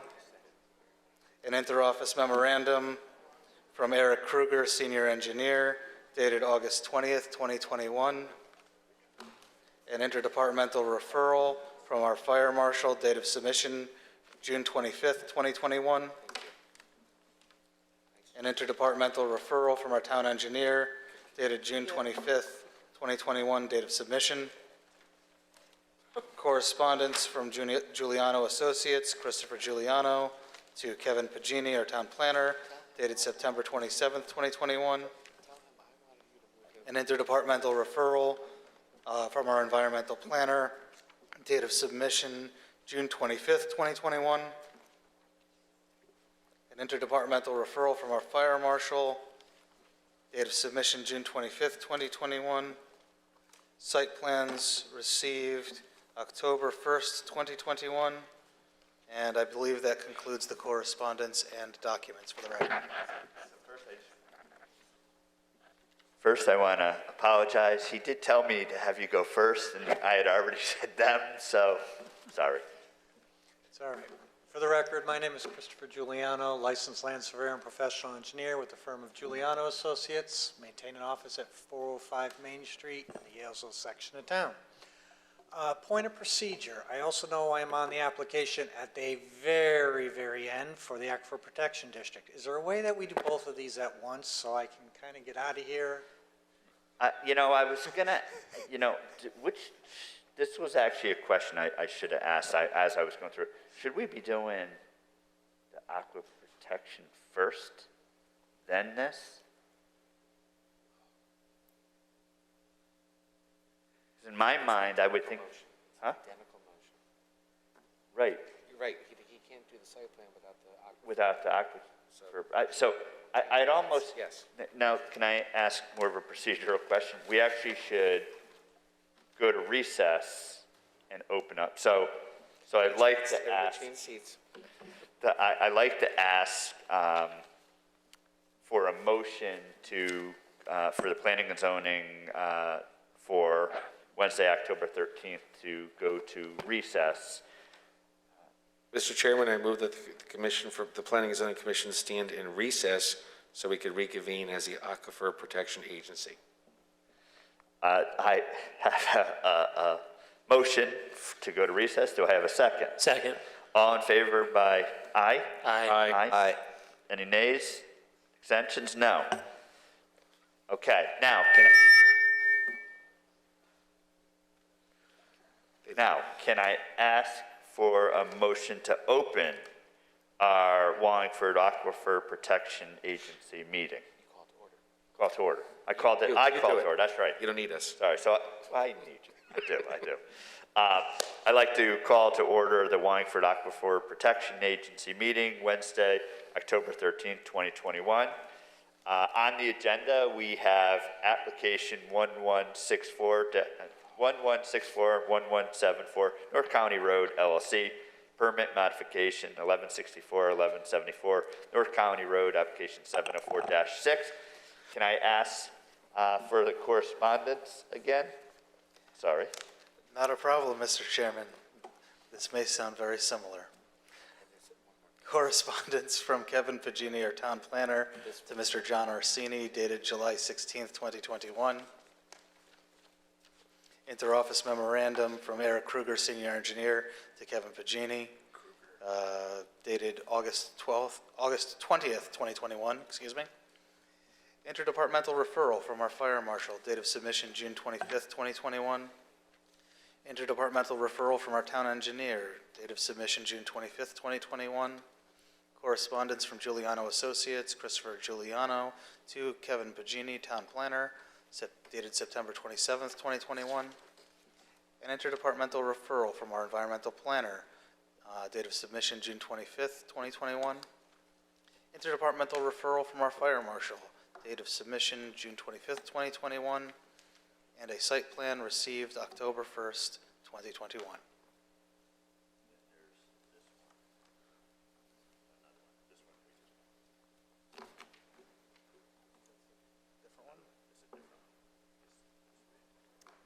And a different site plan dated 5/19/2021.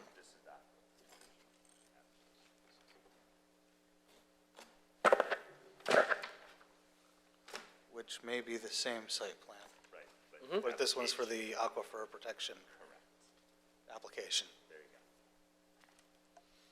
I'm confused, thank you.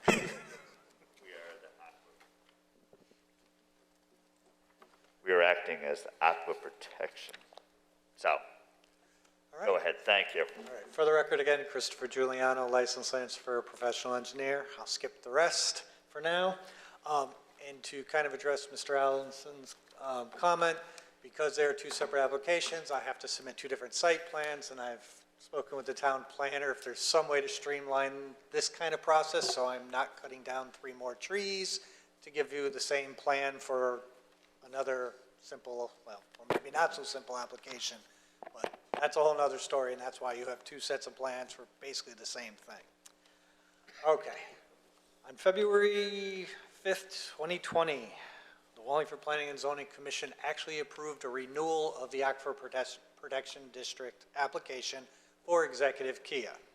Since we're coming before you with a new site plan application, which will be heard in a few minutes, I also had to basically renew, or actually revise, the existing application and resubmit it so that this commission could reapprove it. Basically, with respect to the Aquifer Protection District, nothing is changing. We're adding, yes, we're going to be adding on to the building and increasing the use, but with respect to what's being stored in the building, how any chemicals are being stored, treated, and how we're handling the Aquifer Protection District, everything is a status quo for this site as it was reapproved back in February of 2020. So I'm here tonight to ask for the new application which was submitted to be approved, which will specifically deal with the additional square footage of the building that you'll hopefully approve in a few minutes when we get to the site plan application. So that's why I'm here. So I'll turn it back to the commission to see if there's any questions that I can address. Thank you. Bringing it back, do any commissioners have any questions on the aquifer side? Hearing none. Town planner, any questions, comments regarding this? No, I spoke with Water and Sewer, and they reviewed the project, and they had no further comments about the aquifer, so no. Okay. You have anything else to say before we act? No, thank you, sir. Thank you. I would turn, yes, sir? Mr. Chairman, I would like to move that the aquifer, excuse me for the verbiage. Mr. Chairman, I move that the Wallingford Aquifer Protection Agency, us, approve the aquifer protection permit revision request to add approximately 1,654 square feet addition to an existing car dealership located at 1164-1174 North Colony Road on plans entitled Limited Property Boundary Survey Improvement Location Land of 1164-1174 North Colony Road, LLC, dated 5/19/21, revised to 9/27/21. That's it. No conditions, because Correct. we'll cover that with You got P&Z. Do I hear a second? Yes. Second. Starting with Mr. Hines, Yes to approve. Mr. Cohen, Yes. Yes. Mr. Simmons, Mr. Allison, Yes. and yes. Motion carries. Thank you. Now, can I call for an adjournment? Mr. Chairman, I move that we adjourn the Aquifer Protection Agency portion of this meeting. Second. Thank you. Thank you. Second. All in favor with yes? Yes. Aye? Yes. Aye. Aye. Thank you. Motion carries. Now, we can go back to our planning and zoning, and we will reconvene our planning and zoning Wednesday, October 13th, 2021 meeting. We've already had the correspondence read for the record, so Okay. turn it over to the applicant. Thank you. Again, Christopher Giuliano, representing Executive Kia Executive Auto Group, with respect to a small expansion at the northeast corner of the building. In essence, the Executive Auto Group would like to square off the building to add some additional service bay space on the building. I've already gone to the ZBA and gotten a variance for the setback requirement, which is actually less than what previously already exists. I've discussed this matter with the town planner. I've received comments. I've addressed those comments.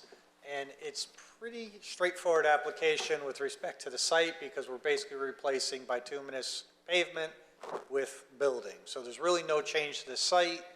It doesn't impact the existing parking numbers. So again, at this point, I'll keep it very simple, very short, and turn it back over to the commission in case there are any questions that I can address. Thank you.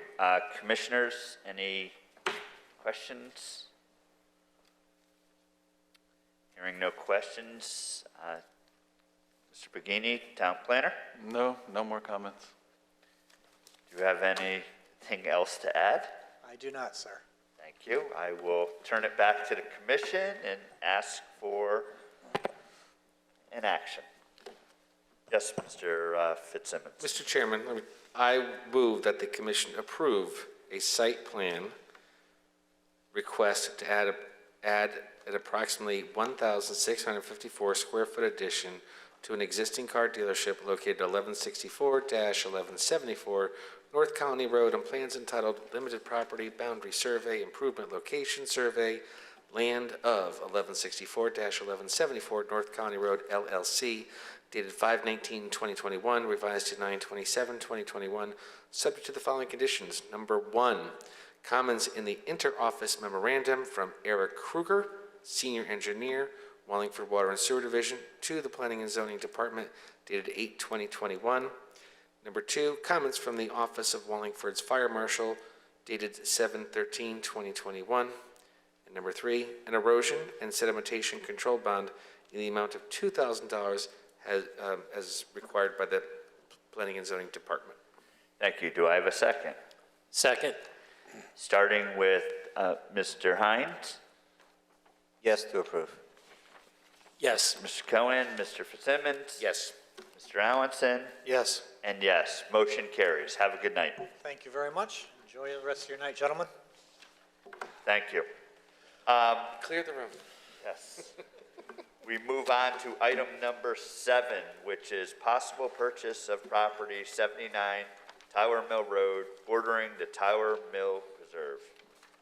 And I was just reading the correspondence for this one. Thank you, Mr. Chairman. There is a set of documents that begin with correspondence from our mayor dated September 22nd, 2021. Included in that package is a memorandum from Janice Small, Corporation Counsel, dated September 20th, along with a site plan. Thank you very much. Town planner, Kevin Pagini, would you like to say anything about this? It's just a small property bordering Tyler Mill Reserve, and the town, I guess, would like to buy it just to increase the Tyler Mill Preserve and for the public enjoyment. Thank you. I'll bring it into commissioners. Anybody have any questions? Yes, Commissioner Cohen. Thank you, Mr. Chairman. You know, I always get confused on this type of issue because I think the town council actually approved this at their last meeting, if I'm correct. And you know, procedurally, aren't we supposed to approve this before they actually? Yes, that was the intended reason for being on the agenda, so I don't know how it got approved beforehand, but. So they haven't approved it yet. Is that what you just said? They may not have, no. It's supposed to come to us first, that's why it was submitted to us, for us to approve. They might have done it yesterday, right? Right. Last night. Okay. So you know, it's just a kind of technicality, but you know, if that's the way it's supposed to work, that's the way it should work. The question would be if they approved it contingent planning and zoning approval would be the only, it would be the only way. So theoretically they would do it. So okay, I'm fine. Just minor thing. I Thank you. actually asked the same thing. Any other commissioners have any questions? If not, call for action. Mr. Chairman, I move the commission approve the pursuant to section 8-24 of the Connecticut General Statutes, the commission approved the request from the mayor's office for us to review the possible purchase of property at 79 Tyler Mill Road, bordering the Tyler Mill Preserve, because acquisition of this land is in support of the town's plan of conservation and development. Thank you. Do I have a second? Second. Before we vote, just want to, Commissioner Allison needs to recuse himself. Thank you, Mr. Chairman. Respectfully, I have to recuse myself from this vote. Thank you. Thank you. We have a motion. We have a second, starting with Mr. Hine.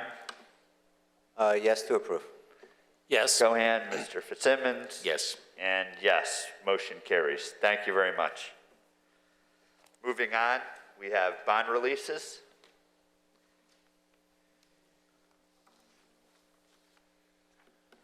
Yes, so number 8 has still not submitted me as-built for the property. Number 9 is set, and number 10 is all set. Are they ready? I'm sorry, say, what was that again? Number 9 is good to, I checked that out, that's good to go. Okay. And number 10 is also good to be released. Okay.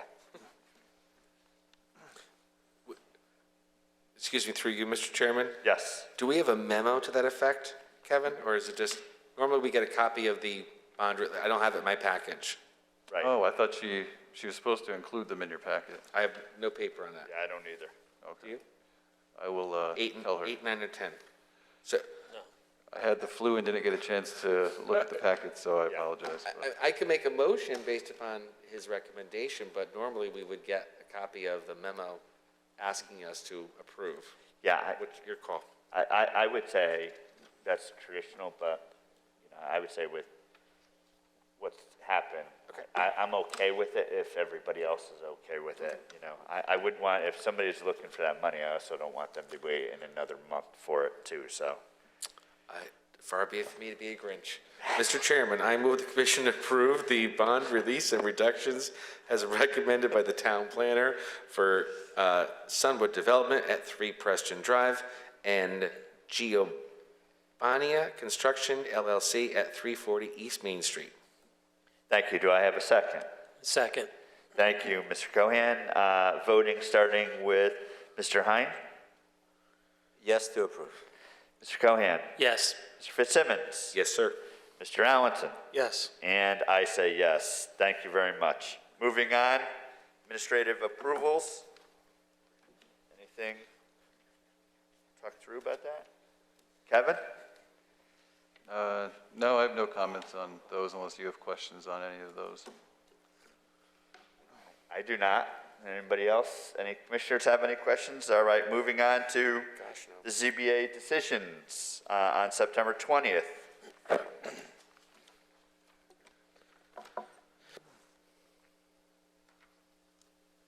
Anybody have any questions on those? It does look like, which one am I on? The one that were denied were the ones, one of those was the ones that we talked about.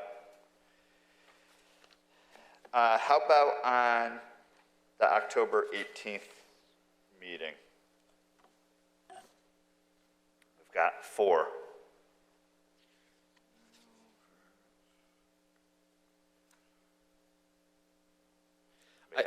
I have a question on number 4, through you, Mr. Chairman, to the town planner. That's an entire new house? Is that in, which one, the new Number one? 4, variance request. Oh, for front. To construct a single-family dwelling at 1340 Whirlwind Hill Road. Are they creating a lot, or is the lot there? I'm not actually What'd I sure. say, Whirlwind? I'd actually have to look into that because Amy handles all of the variance for the next meeting, so, and obviously it hasn't happened yet, but I will definitely check that and look into that. Thank you. I don't know why that would be a new dwelling, though. Weird. Zoning enforcement report?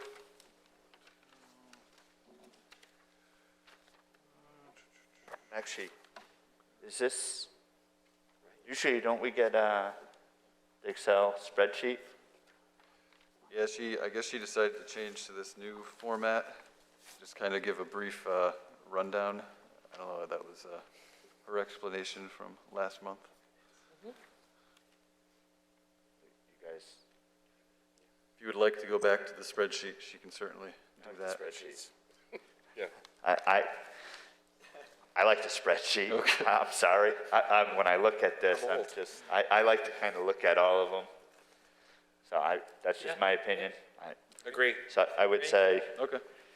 It looks like we vote to put the old way back. Okay. Sorry. Too much change. And then this is, we got this? It's not on our agenda, so we can't talk about it. Right. So there's really, I think that's it. We're done. Oh, what? Oh. Yeah. Yeah, motion. Mr. Chairman, excellent job. I'll make sure to mention that to the chairman. But in the meantime, I'd like to make a motion that we adjourn this meeting. Do I hear a second? Second. All in favor? Aye. Aye. Nays? No, motion, we are adjourned. Thank you very much. Have a great night. Drive safe.